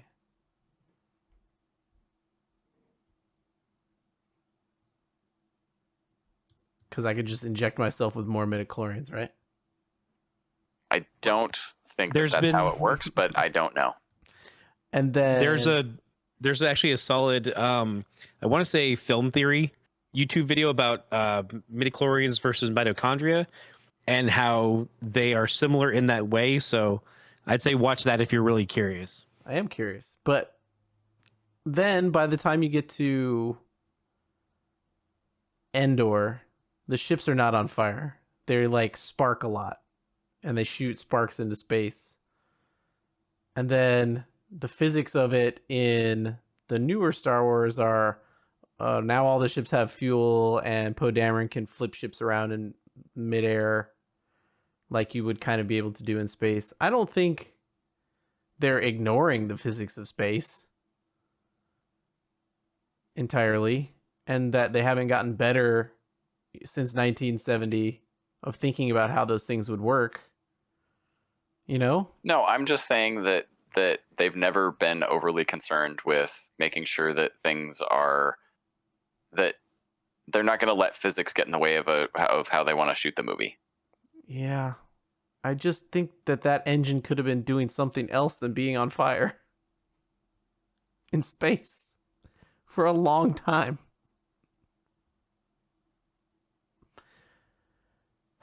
I think you're asking for something more than they're willing to give, because it's just visually they have to represent it somehow. Yep. And there wouldn't be. Okay. Yeah. All right. I have to let it go. It's like I'm outnumbered. I'm outnumbered. I get it. But we're both saying you're not wrong. But we're both saying that they don't. That I don't think I don't think there's another good option. I can think of a lot of them, but we don't need to go into it. Now we got to get your. We never finished your third perspective. We got. Yes, awesome. Please, let's make this awesome. My tempered. There's gonna be stuff in here that we don't like, but it probably will still be fun. All the way to. Ken's gonna play it once it gets to $6. Like, so here's the thing. I don't have the same connection you guys do to Rogue Squadron. I don't know. I wasn't a big flight sim guy, so that game never quite bit for me. I played a little bit of it. Also, I didn't have an N64. Oh, that's so a that problem. also doesn't. Yeah, there's also that my PC couldn't handle. Like, I was never a big PC gamer, so I didn't play the TIE Fighter games and the X-Wing Fighter games on PC, which is another kind of. I think they did Rogue Squadron. I know they did Shadows of the Empire for PC. They did do Shadows of the Empire for PC. They also did it for 64. I think I read the novel for Shadows of the Empire, and that was my introduction. That was funny because when we were talking about Shadows of the Empire, it's like, oh well, does Dash do that in the books or does he do that in the game? Because they didn't communicate apparently on some of those finer points. Which, yeah. I mean, as much as we love it, that is kind of like, guys, you couldn't just like meet in like just a board that lays out like, oh, hey, what's going to happen where? But it's fine. Talk about a difference between the old canon and the new canon in the same property that they were launching all basically at the same time. The comic, the book, and the video game for Shadows of the Empire all had different stories. Oh yeah, completely. Yeah. Completely. Yeah, and that was a series that was a Star Wars movie without a movie, and it's like they even had a soundtrack, and you're like, what? Yeah, a soundtrack to what? I have that soundtrack. I do too. It's actually it doesn't really sound all that. I don't feel like it sounds Star Wars-ish, but it's kind of a cool mood music. I like to listen to it. I think frequently. It's closer to the music in Solo than you remember. Because that and a lot of it is tertiary music. It's got keys from other Star Wars songs, and they've used that Ord Mantell Junkyard piece in other stuff since then. Well, I think that might be why you're thinking that it sounds like Solo, because when I never connected the two, but I do think that Solo. The music for Solo has way more cues and things like that in it that go where you can tell, like, oh, that's John Williams. You know, that 3-note lead in is straight up John Williams and whatnot. So that's probably why to you they seem so similar. I'd accept that. Yeah. And so because of, I mean, the N64 thing is definitely, I think, a strong reason why I don't have an attachment, and the PC. I'm not as in love with the ship-to-ship battles, and so that's not one of my driving features. And since it does feel like they are, because of the price point, they're either like, hey, get the game for $40, but then be ready for the microtransactions to make up that other $20 worth of our game, because we're going to charge you way more than that for all. Well, did you want this skin for your TIE Fighter, or did you want this skin for your X-Wing? Well, you've got, hopefully you loot crate it and just pull this up and, get that. I'm almost I don't positive know about they said that microtransactions, but I'm pretty sure that they said that EA specifically said there won't be any loot crates. I'm almost positive that they said Squadrons has no loot crates. So my guess is then that you will be able to buy those skins or something like that, right? Oh, yeah, because that's still... Yeah, I don't Yeah. know if there's cosmetic. It wouldn't surprise me if they were selling cosmetic stuff. Yeah, but, absolutely. But they did. I'm pretty sure that they said that there were no loot crates. Okay, so no random number generator to worry about, My- but you'd be like, oh well, I still want that.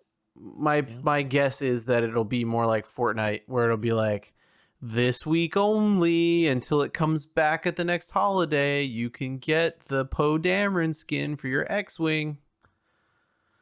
Yeah. But that's your Yeah, that choice. wouldn't If you want to pay $6 for a Poe Dameron skin for your X-wing, you can do that, or you cannot do that. Yeah. That sounds right up their alley. I don't know. I mean, that's my guess. All I remember is they said no loot crates. They may have gone even further and said there's no microtransactions, but it would be crazy. Like how do you make a $40 game? Maybe Well, you make a and that- $40 game and hope that it just sells, right? Like, Or Well- DLC. Yeah. Or you cut it out of Battlefront, and it's just the Battlefront engine, which is not solely designed for ship-to-ship battle. It's designed for both. And so maybe they just decided they pull out that part of that game, they add in some bells and whistles, and then give you. I mean, that's why they're giving you a $40 game, because like, oh well, we already kind of made it over here. I know there's We cosmetics. just took out they just took out the first person the hand-to-hand combat, the first-person shooter part. Yeah, that's possible. I don't know what the engine is under it, but we know there's cosmetics. You can Yeah. customize your cockpit with an Ewok bobblehead. Yes, that's right. That's not a customizable thing. Every X-wing comes with a mandatory. Oh, I guess Ewok I bobblehead. guess I'm now an A-wing pilot. You know. Yeah. Here we go. Here's a quote. We're trying to say with this game, there is a $40 price point. We want to feel generous to players. We want it to feel like a complete experience. You gave us your $40. Here's a game that you will love. Thank you. That's it. There isn't something we're building around. A live service strategy is built around a game that is complete and great in its own right. That's not to say we won't ever add anything like DLC. I guess we could. It is not presently a live service. Interesting. So then, will they not have like big servers like they're gonna have or like they have for Battlefront 2? Is that why the bots are already in there as an option? Because it's like, oh, it's gonna run off your system. So if you're playing with friends, you're playing Hosted through one of your you're hosted one of your friends' house. I don't know.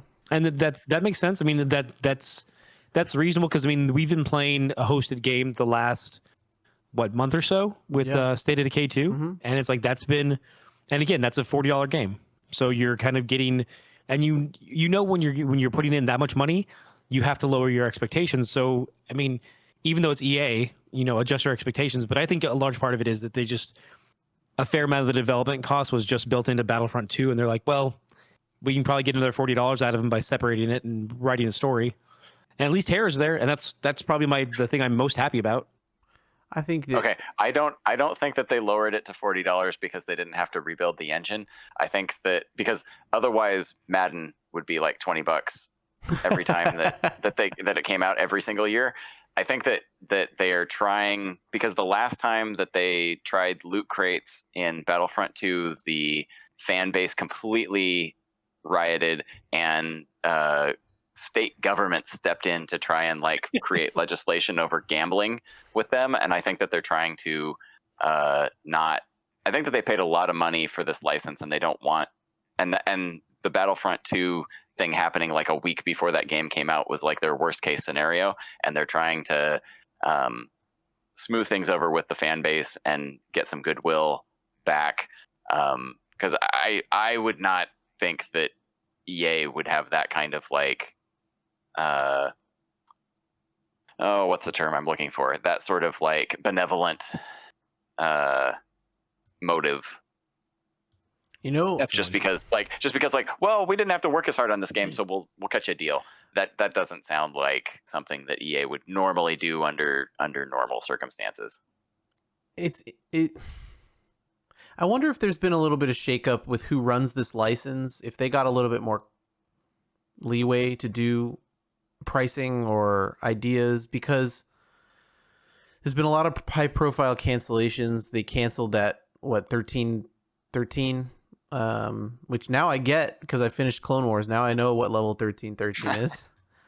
So that was also during the buyout too. So there's that. Yeah, like, they canceled all these things, and I can guarantee you that Battlefront kerfuffle damaged their cred because I never bought the game because of what was happening. There was so much up in the air about what they were going to do about the stuff for that game, and there was the talk about how the single player wasn't, fully complete or whatever. And so I walked away from thinking about buying it, and now EA as a company last month they re-released those classic Red Alert and their RTS games, that I'm talking about. I don't, but go on. There's some older RTS games. They remastered them, and the remaster I think is $30. And then they also gave away the game's code for free so that people could mod for it and stuff like that. And it's like a full remaster they did years of work on, and they're just like, here you go. It's super cheap. Enjoy. You got this Star Wars game. You've got them bringing all their games back to Steam on 10 years after they tried to create Origin and lock you onto that platform. Now they're putting their games back out there on other platforms. There's a very real, what Kit was saying, feeling that I get of, we're going to do everything we can possibly do to fix the name before we fix the finances. To fix the brand so that they no longer have the stink of EA on them. Yeah, right. You don't want to say, well, it's EA, so I don't trust it anymore. You know what I mean? Yeah. Well, is the I know when it happened, it was the most downvoted Reddit comment or post of all time.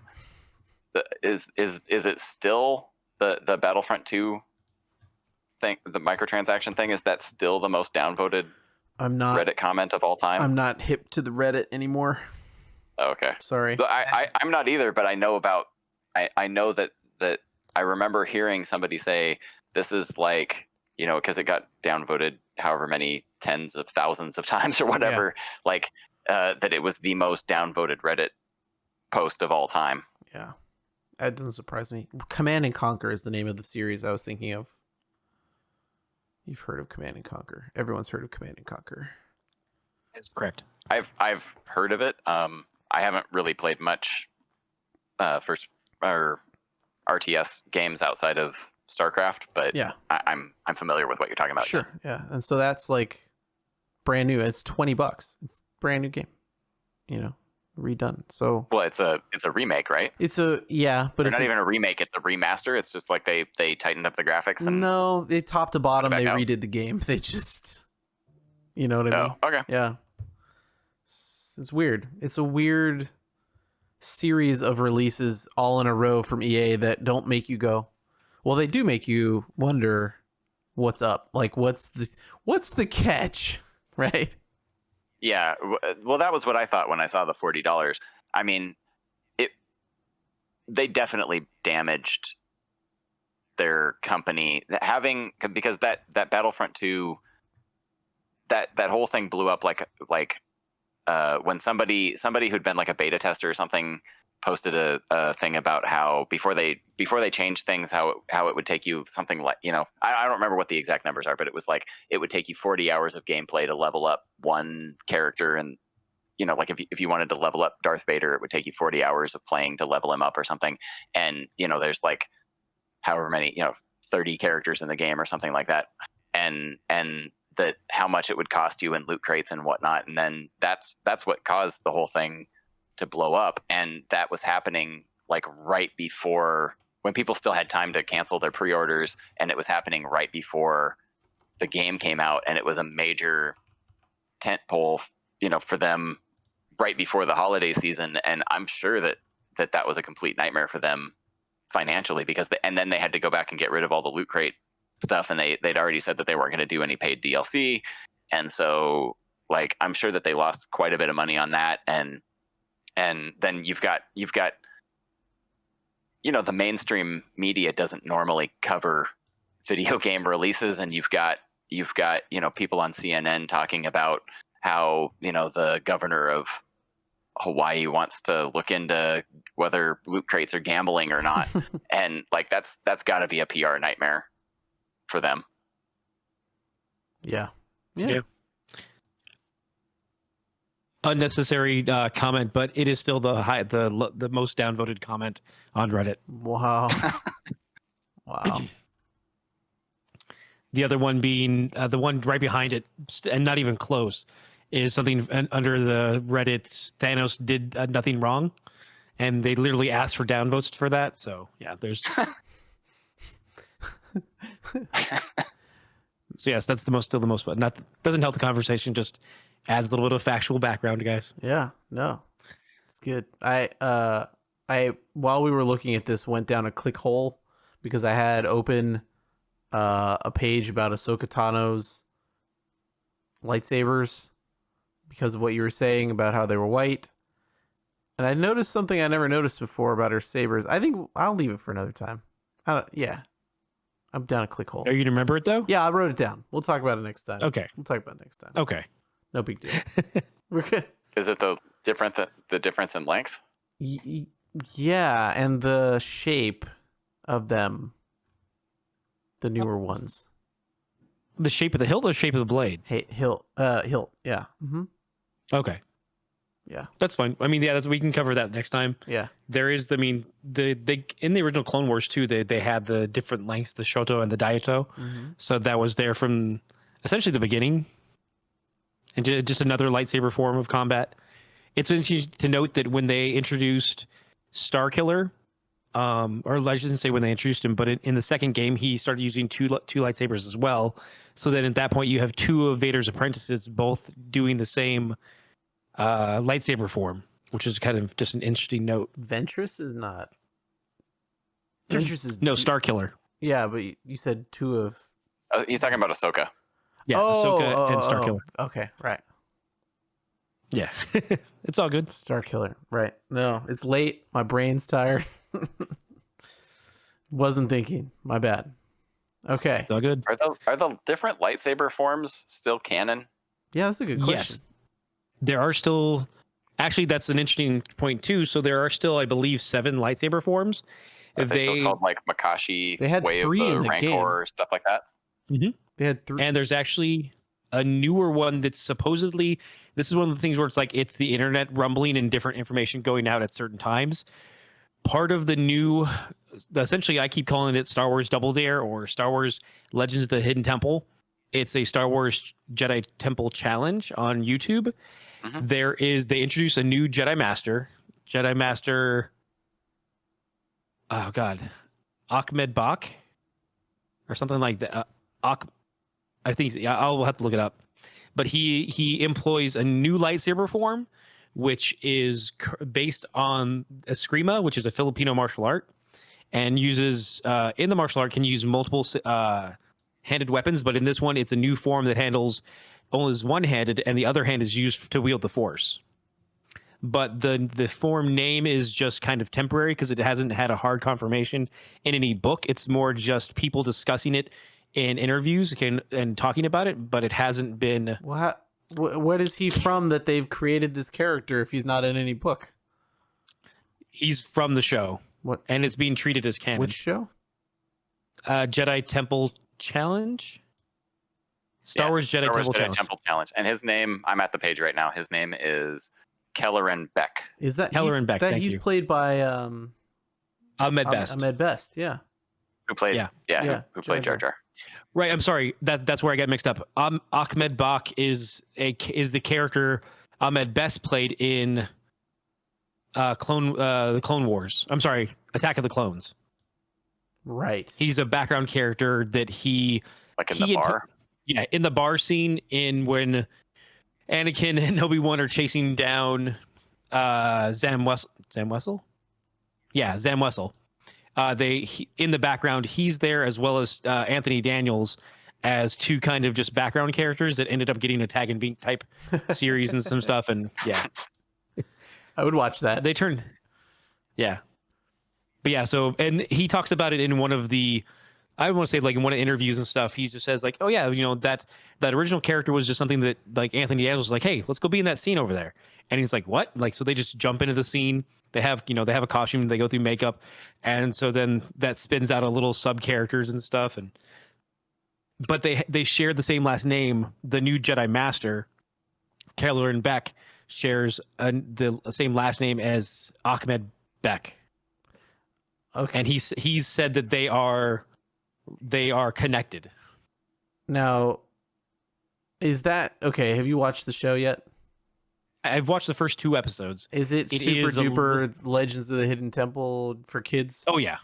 Yeah. It is very much completely just fun double dare stuff of like, all right, we'll go do this and run up the temple wall and do that. And it's a bit repetitive.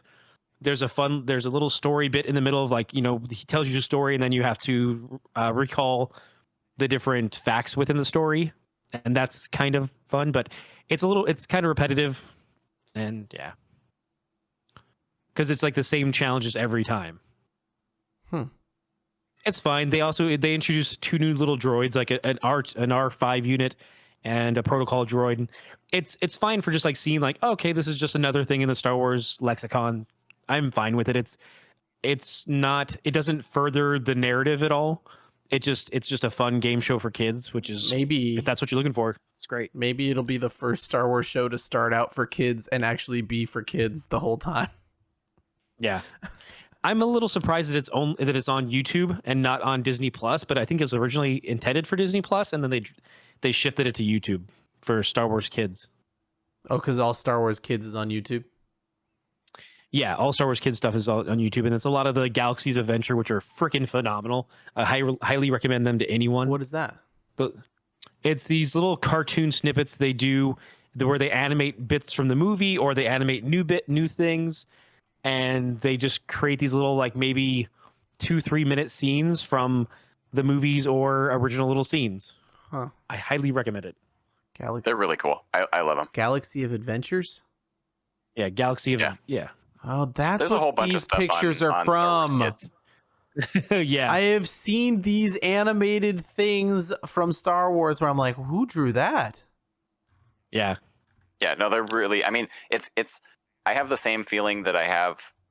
Basically one of the only negatives that I have of the Tartakovsky stuff was when it was coming out, it was like at 8:00 at night on a Saturday night or something, but they were only like 2 or 3 minutes. It was like a commercial. It was like 2 or 3 minutes long, and it was like in between 2 different Cartoon Network shows. Uh-huh.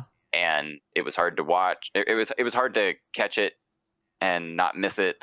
And I was disappointed that they were so short because I wanted more. It helps a lot when you can just watch them all, not in that format, but just like on a DVD or on a loop or whatever, and you can just watch all 20 episodes in a row. But these are kind of the same way where I wish that they were longer, but they are really great. Yeah, at least you can get them on YouTube though. I think that we discovered that Tartakovsky stuff is also on YouTube. Since unofficially, yes. Unofficially, since you can't get it anywhere else. Yeah. Strangely. Well, why don't they put the Legends title on that and throw it on Disney Plus? That doesn't make sense. Yeah, or sell it to people. Like I don't understand why they won't. It's got to be like a licensing thing with like Cartoon Network or something, because it doesn't make any sense that they wouldn't want to sell that to people. Yeah, I think it is. That's the thing that makes the most amount of sense, is that whoever was paid to produce it during that time frame, and whoever would need to get royalties then back, and I'm guessing that's the biggest reason. Yeah, just they don't want to pay for something that they don't already own. And also, if it's not canonized, like it's not, I don't know, maybe it's different. I mean, publishing rights are different, so is this Galaxy? Yeah, but you can buy the Ewok Adventures on Amazon.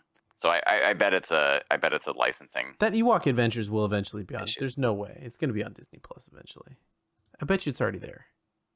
Well, right. I'm not saying that it has to be on Disney Plus or it has to be for sale or whatnot. But it's strange that it's not officially available anywhere since 2006 or whenever the last DVD set came out, and that they've basically just been like pretended that it doesn't exist. The Ewok Adventure is not on Disney Plus.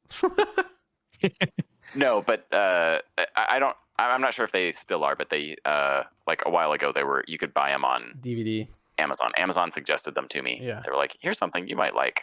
Yeah, I bought them. I bought them on DVD when I saw them because I was like, this is gonna go the same way of the Hollywood or the Christmas special, holiday special, because this is gonna get ignored eventually. And I think it was just after Disney had bought them and they had said the canon was going, and I was like, this is not gonna be in the new canon. I should grab these while they exist. So I have those somewhere. I don't know where. Yeah. The Ewok Adventures Yeah. or the Tartakovsky? No, the Ewok Adventures. I gotta. They're not hard to find. I got a copy a while ago at Half Price Books. I was in at Half Price Books, and they had the 2-pack there, and I mean it wasn't expensive, and I don't think that they're that hard to find if you want them. Yeah. Yeah. One good thing too about the Galaxy of Adventure stuff is, much like you were saying with the Genndy Tartakovsky stuff, it is so short. Like, it's a minute and a half. It's a minute and 13 seconds. Like, they're pretty short little snippets, but they also do collections too. Like, there's a Empire Strikes Back, the 40th anniversary, where they take, this is the bit from Cloud City. This is the bit from when Luke confronts Vader. All these little bits and pieces that they throw together into one kind of video to watch. And I know we're wrapping it up and stuff, but speaking of the Empire Strikes Back and the 40th anniversary, I know Kit saw this, but they're doing a release for the vintage collection of the Carbonite freezing chamber from Hasbro Pulse. So wait. There's a lot of stuff to unpack here. First of all, Hasbro Pulse is like their subscription service for toys. Hasbro Pulse, their storefront. Yeah, their storefront. But there's like a Hasbro Pulse membership. There's a Hasbro Pulse Premium, and that's like Prime. And that's a whole nother episode. We can go into that. But I was just mentioning. Okay. Next episode is. This is not that. You can buy this at Amazon or Target or Walmart or whatever. Yeah. But through Pulse, through Pulse is how they get the word out. So like if you go to Hasbro Pulse on Facebook, that's where they have their live streams where they do their Q&As and they reveal new products. And that's why I mentioned the Pulse part of it, because that's their face front. There's a Lego version of the Star Wars freezing chamber. I have it. It's awesome. It comes with an Ugnaught. It is. This is the way. Wait, not this is the way. I have spoken. My bad. Yeah. Anyways, so they're doing the carbon freezing chamber, and Kit, I think you had some choice words for them, or oh no, what's your? Well, so I'm actually curious to find out what you guys think about this. So it's only $50 for people who haven't. Yeah, for people who are listening and aren't at a computer and haven't seen this. It is basically a semicircle with the tube that they lower Han Solo down and he gets frozen in, and then with the grating that everybody else can stand on, and then some stairs with the orange lighting going up to another platform higher up. It is, and they have said that you can buy 2 of these sets and connect them so that it forms a diorama, full circle with 2 stairways on either side. First off, I want to say that the package actually makes this look pretty good because they've got the figures on it and they've got it lit properly. The promotional photos that I saw earlier, where it's just like behind or in front of a blue screen, make it look really kind of underwhelming to me. Yeah, well, so in the lighting shot, you can tell that they've got like an LED or something behind it. And then I'm looking at the blue spot now. It looks like maybe you'd have to, that might look painted on. It doesn't look clear. It looks like the steps light up like they do in the movie in the packaging, but in the So- actual toy, it does not look like the steps would. I don't think that they light up. They might have something that you can like that you could you probably shine light through it or something, maybe. But I would be really surprised if they put lights in this thing. I would have. I can interject. Yeah. It's not lit. It's light piping, so it is just it is this clear plastic, and if you light it yourself properly, it will have that glow effect. Okay. It does not itself have a light, and it's not. It's just clear plastic. Light piping often used for like transformers, where you have like eyes that are properly lit when you have a clear spot on the top of the head. So if you catch light in it, it'll just kind of go through. It's $50. That's the thing too. Is like it's $50, so you're paying $100 for two of them. And to Kit's point, like this is geared towards collectors. Like I was looking back at older carbon freezing sets, and like they're much more of a play set of like you lower the chamber, you have like this trap door, you've got this, This has you've a got that. lowerable chamber. This has a lowerable chamber, but like that's it. And like there's no like, from my understanding, there's also not a feature where you lower in Han and then you raise up a carbonite piece. Like it's not a play set. It's not for kids. This is for adult collectors to put on their shelf. And I appreciate that, like as an adult collector, but it's a very specific audience. And it's like, it's not like, if you look at older play sets, like from the Powers of the Jedi series, they had a lot more kind of fun play focused features, as opposed to this is going to look awesome to set up all your characters with. But it also, is there another way to get one of these Kenner throwback stormtroopers on a card?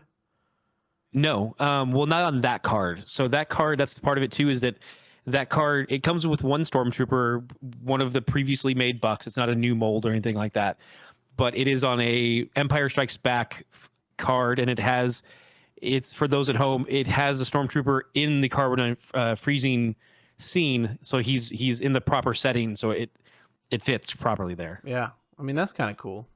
That's not worth $50. Cool. Yeah, because it's a three. What's the scale really for this? choice. It's 375.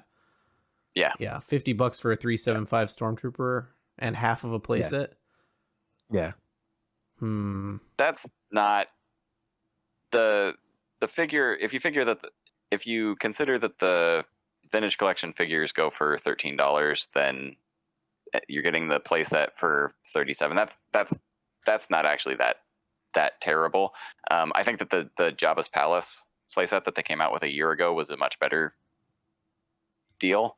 That came with 3 walls and 2 figures. It came with Reese, who's the 3-eyed guy from Jabba's Palace, and it came with Han, the thawed Han from Carbonite. I think those, you could like put the Carbonite on the wall.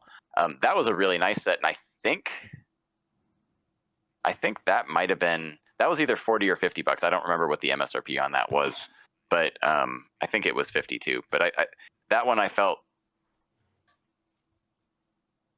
I don't know. This one, the way that it's shown, and the way that it is, because they've got it up on like, I don't know, 4 or maybe 6 really slender poles that are basically holding it up, and it's got that weird cage at the top of on the top platform. I don't know. I'm kind of excited about this, but also I think that the actual playset itself is maybe not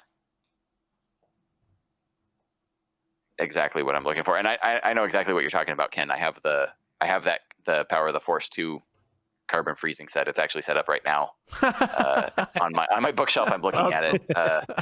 Yeah. So you're not going to replace the Power of the Force set with this one? I'll probably still get this. I might even get 2. Oh man! Like I was saying, they've got your number. Yeah. Well, luckily I have Hasbro has decided to drastically cut back on the. So I buy the occasional 6-inch figure, but my main focus is 3 3/4 inch, and always has been. And Hasbro has been going away from that over the last couple of years and cutting way back. So I have lots of toy money that I have not been spending on because they won't sell me anything. So they don't love me anymore. Yeah. So I'll actually comment a few things from the live stream as well. they have stepped back from the 3 3/4 series just because for multiple reasons. One, there's not as much that's in the line right now. Like we don't have any movies we're looking at right now. There's some Mandalorian stuff that they have on the horizon. Oh, they do And have. Okay, there's- because I was gonna say they had that whole video game. They did a huge line of toys for Fallen Order from the 6-inch. They could have done 375s. Right, and they didn't, and so that's one of the And reasons why they're Mandalorian. kind of. Let me just say, we had 6 months ago, we had a Star Wars movie, and they put out almost nothing in toys. There was no toy line for Rise of Skywalker at all, and they put out 3 or 4 vintage collection figures from that in waves with other Shared waves, stuff. Yeah, October which has was the Mandalorian, like really pretty depressing. yeah, and they've already and done some from the Mandalorian, right? They did Cara Dune already. mhm. And the Mandalorian, yeah. Oh, they already did the Mandalorian. Yeah. Huh. In his busted First armor. version. Oh, Yeah. in the old version. So they'll have the new version later. First 2 episodes armor. Mhm. Yeah. And the other one has already been announced too, and he's in the Black Series. But so their reasoning right now is that one, they don't have the same amount of properties as they had, say, 2 years ago of stuff looking forward to, but also that it's hard for them to support 2 lines at the same time. And on that note, with the 6-inch line, they just announced they're working on their G.I. Joe series, which is going to see a new drop this Friday, as well as announcing a 6-inch Transformers line of figures who don't transform, that are just action figures, which is kind of a weird choice to me as a toy collector. Transformers that don't transform don't make sense as much. I still get it. Like I get like, oh, I want them to be in cool poses. Like that's fine. And with Transformers, because you are thinking of that functionality of transforming, you're limiting joints, you're limiting movement. It's not as easy. I'm still going to be troubled to buy. Like I don't know if I'm going to be buying more than just maybe Optimus Prime, because I think Optimus Prime looks cool. I think that's a kid's thing. Like a lot of toys have now become adults. Like this is all for adults. All things must be sold to adults as well as children. Like Legos, right? Like how I know a lot of Legos are still sold to children, probably most. I'm not saying that they're not, but a significant portion of their money comes from, hey, these are adult toys. And so they're more expensive than they would be if they were kids' toys. So Definitely. yeah. Yeah. I'm just saying in terms of like other play sets and vehicles and things besides single carded figures, a play set like this plus a pack-in figure, which I was going to say, making it a troop builder, a stormtrooper is really smart. If they had put in Boba Fett or Chewbacca or Lando or Han or something, that doesn't make me want to buy. That's not going to tip the scales for me to buy a second set. But if you give me a second stormtrooper, that makes sense, and I can have 2 stormtroopers, or I can have one that I leave in the package, because that packaging for the stormtrooper is actually pretty nice. It looks really good. I like that. Yeah. So there's another but Mandalorian I think Black I think Series that was coming? really smart of them to make the stormtrooper be the pack-in figure. There's another Mandalorian coming. Yeah. Yeah, Like another Black there's Series. going to be lots of Mandalorians coming. Yeah, there's the version 2 that's coming, so he's in the all Beskar armor. Yeah. Um, Look at that. Yeah. He's in all Beskar and he's got a jetpack. Huh. oh yeah, Look at that. Okay. I know why collectors will want this. I don't know that I want this. yeah. Hmm. For the Mandalorian, or No, for the for the 375 carbon chamber. Carbon Chamber. Yeah. I really kind of wish that they had put some kind of facade around the legs. I don't know. Maybe that's Or really how it looked, You know, but Yeah, I because don't know. It just kind of looks one odd. of the things empty. that they used to do It's- Yeah. with toys that I don't know why they don't do anymore is the part of the box would be printed so that you could play with it as like a diorama style thing. So like the background, Yeah. you would put the background behind it and you would see, you know, the Cloud City chamber behind your toy. Yeah, they did that for years with Power of the Force too. Absolutely. Lots and lots of those dioramas. The first one I can think of is the expanded universe stuff, because I know for a fact Kyle Katarn had a backdrop that like opened up, and so did, I want to say, the Mara Jade figure too. Yeah, Mara Jade and Thrawn. Thrawn had Yep. one too. He had like Yeah. his was like the Bridge of the Chimera, I think. Yeah. Why don't they do that? I mean, they're bringing all these vintage packaging back. You know, Well, on this particular one, they might. I mean, the packaging is half the appeal on these, Right. So they wouldn't give you something that you would cut up on good point. on this. Yeah. But they could easily stick a thin piece of printed cardboard inside the box. Yeah, but I mean, they wouldn't. I don't think on this one they would Make you cut up the box. the purpose that the box serves on this is totally different than what they were thinking back in the day. 20 Sure, years ago on sure. Power of the Force 2. Yeah. But you could also, Yeah. like you just said, that, you know, it's not hard to fold up a piece of cardboard in there that's printed to look nice in case people wanted to display it and keep their Yeah. box intact. Yeah. Yep. Mm-hmm. Yeah, it seems, and it's funny too, because it's like looking at the Jabba's palace piece. They said this too, is like you can buy multiples of both and like just expand them, and you can do this with Jabba's palace. And I get it. It's just one of those things where it's like I don't know. I the feeling like, oh, so I'm going to buy multiples too, and then I don't know. It's tough, especially because of the presentation. The Jabba's palace is like, oh, that's a great backdrop, so you can put figures in front of it. Mm-hmm. With the carbon chamber, like Kit's saying, you look at it and like, okay, so it's just some posts and then flat pieces of plastic. Like, it's not a lot that they're giving you when you get down to it. Like, it's four or two plates and then a bunch of legs and then the stairs. Like, that tube's there. Like, it's not. I don't know. And technically speaking, if you buy two, you'll have an extra tube because you have.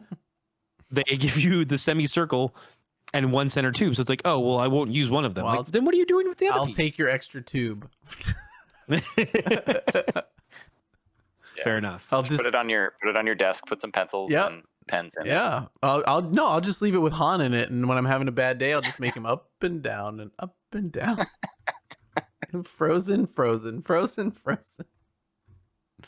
One thing I'll mention too is they are doing some of these vintage collection ones at Disneyland, because I remember in particular, I'm pretty sure I want to say either the Slave one or the ATST from Mandalorian Yeah. at I want to say in like the Galaxy Trader or the Star Trader. I didn't know to After- grab the ATST when I saw it at Target. I wish I had.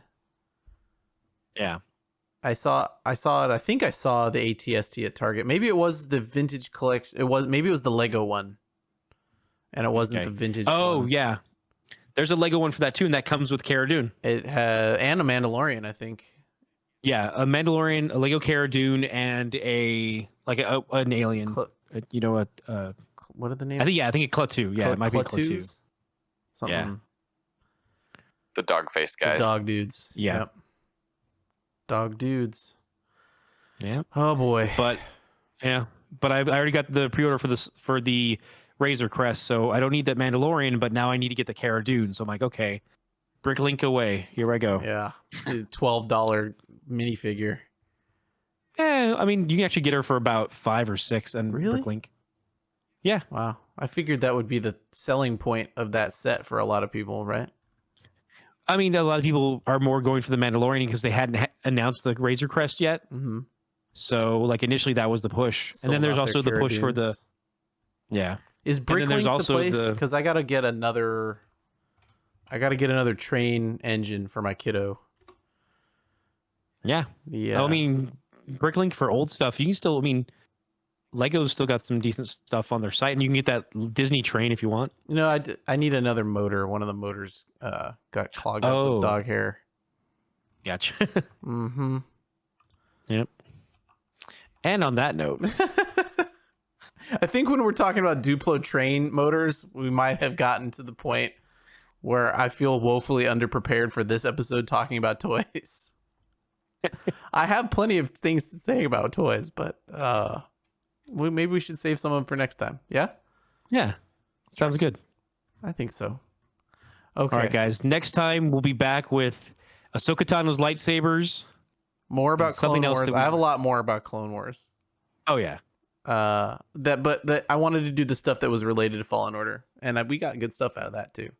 Yeah. But I have a lot. I need to organize this file of thoughts that have lasted 7 seasons and delete some of the things that just. I took too many notes during seasons 1 to 3 of Clone Wars, which really are just kind of garbage notes because those episodes really don't matter. You know what I mean? They're really kind of anthology Yeah. world building type stuff. Yeah. Yep. So out of curiosity, we don't have to get, since we're running long on time anyway, we don't have to get into a lot of details. But so what did you guys think of season 7? Fantastic. Short answer. Yeah.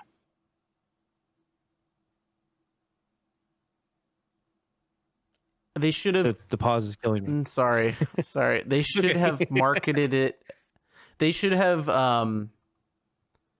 They should have appended those first couple episodes that were still Clone Wars. To the last season of season 5 or something like that, and then those episodes where they changed the title sequence and it was just the run up to Revenge of the Sith. And the ending and all that sort of stuff, I think they should have released separately as like a movie. Okay. I would not be surprised if they did do that at some point. I would have really enjoyed not watching it in 20-minute snippets. Agreed. And I think that the theatrical release was I don't know 4 or 5. It was a 4 or 5 episode story arc that they, instead of putting out as episodes, they cut together as a movie and put out in the theater. The one with Ahsoka and Sky Guy and whatnot. So it actually wouldn't surprise me if at some point they released the on video, like a home release, like a movie cut of that last arc. Yeah, because it would be kind of like a nice bookend. It would to counterbalance to the theatrical release movie. I don't know if we need it now, but I definitely thought it would be a good way to have viewed those, which I think were good. I don't want to step on the sentiment you had, Ken, too, of it was good stuff. It was good content. Yeah. Especially the last arc, right? The changed color intro red to match Revenge of the Sith. That's a good ending, I think, for that show. But yeah, I agree. I still think it could be very strong if it was one viewing. Yeah. I still am of the opinion that I'm glad that we got season 6 and season 7. I'm glad that we got that. I still think that the best ending for that series was the one that the end of season 5, with Ahsoka leaving. Yeah. I thought that in terms of just endings, that was the best one that you could hope for from that series. But I'm glad that we got these. And I love that last story arc. I have deep thoughts about season 6 and 7 leading up to those. I don't know that they're deep in terms of groundbreaking, but I have many thoughts about those I'm much happier episodes. with this being the new ending than the end of season 6. Man, season 6. Season 6. I really felt teaser. when season 6 came out, I really felt like they had made a mistake. They did. Or that they had made the right decision to end Clone Wars at the end of season 5 and not continue with season 6. just because the ending of season 5 was so good, and I felt like it felt, after watching that final episode, then watching season 6 just felt kind of disjointed and out of place. Yeah, I have to couch and rearrange my thoughts when I do this on like when things came out, because I don't know. And again, I watched everything in reverse, right? So like I knew who Ahsoka Tano was, but it's interesting having gone from knowing her in Rebels to actually following her full arc through Clone Wars. Yes. All the way through this in one go. Anyway, quick thought on it is good. I think it could have been even more powerful if you didn't take breaks to watch credits. Yeah. Yeah. That's the thing is too, is like that it's hard to call it a season because it's 12 episodes, and it's like, and because of the way they format the series, it's like 4 episodes of one story, 4 episodes another, and then the big closer. It's like you didn't build up any momentum with the story. You just kind of had 3 desperate stories, which are like, it's disjointed, but I see the purpose for each one they did. The Bad Batch. Okay. Well, I mean, the Bad Batch is because they were already so far in development on those 4 episodes, so they finished them off. Yep. And the Ahsoka walkabout story is just kind of like, where's the universe? So it kind of catches people back up because you haven't watched Clone Wars in so long. And then you get the actual story that they wanted. The reason we came back to Clone Wars was the last 4 episodes. Mm-hmm. Like that's, and so the other ones not need to exist. That's a question I can't necessarily answer, but I see the reason they did that. I think those are different than the last ones, so different that I wish that they were separated, is what I'm saying. Yeah, and they had other stories in there as well that they never did. Like there's a Kashyyyk story arc that they didn't get to. Yeah. And yeah, it's with Tarful and stuff. And there's some other stories in there as well that they never. There's some animatics out there for Dark Disciple, the Quinlan Voss one, and that turned into into a novel. And so there's lots of stuff that they kind of cut away from the season because they told it in other formats. So yeah, I think we'll talk more about Clone Wars next time. Definitely. I have a lot of notes about it, and I'm taking notes. I season 7 and 6 and end of 5 are really strong for me, having watched them all. So I watched for starting this, not just because of starting this, but because of wanting to talk to you guys about Star Wars and wanting to participate. I watched that show back to back to back to back to back to back to back. I went from 1 to 7. I didn't take breaks, so a lot of it is very fresh, and the storytelling I have a lot of connection to, maybe, in terms of the different ways they've done it. So I need to sort all that out before I get really strongly opinionated or anything, you know? No, and that's true. And it's something that's too, you mentioned it, because I mentioned one of the points of that Ahsoka walkabout arc is to catch everyone back up because they've been away from it for so long. Yeah. Mm-hmm. You never stepped away. Nope. And so you just went foop. Yep. And really a lot of that story arc doesn't land, right? Yeah. Yeah. There you go. That was our quick thoughts, Kit. Okay. All right, guys. Have a great night. Yeah. Thank you, everybody, for coming. We enjoy it. Podcast, wewergamers.com to participate. Talk to you all soon. Talk to you guys later.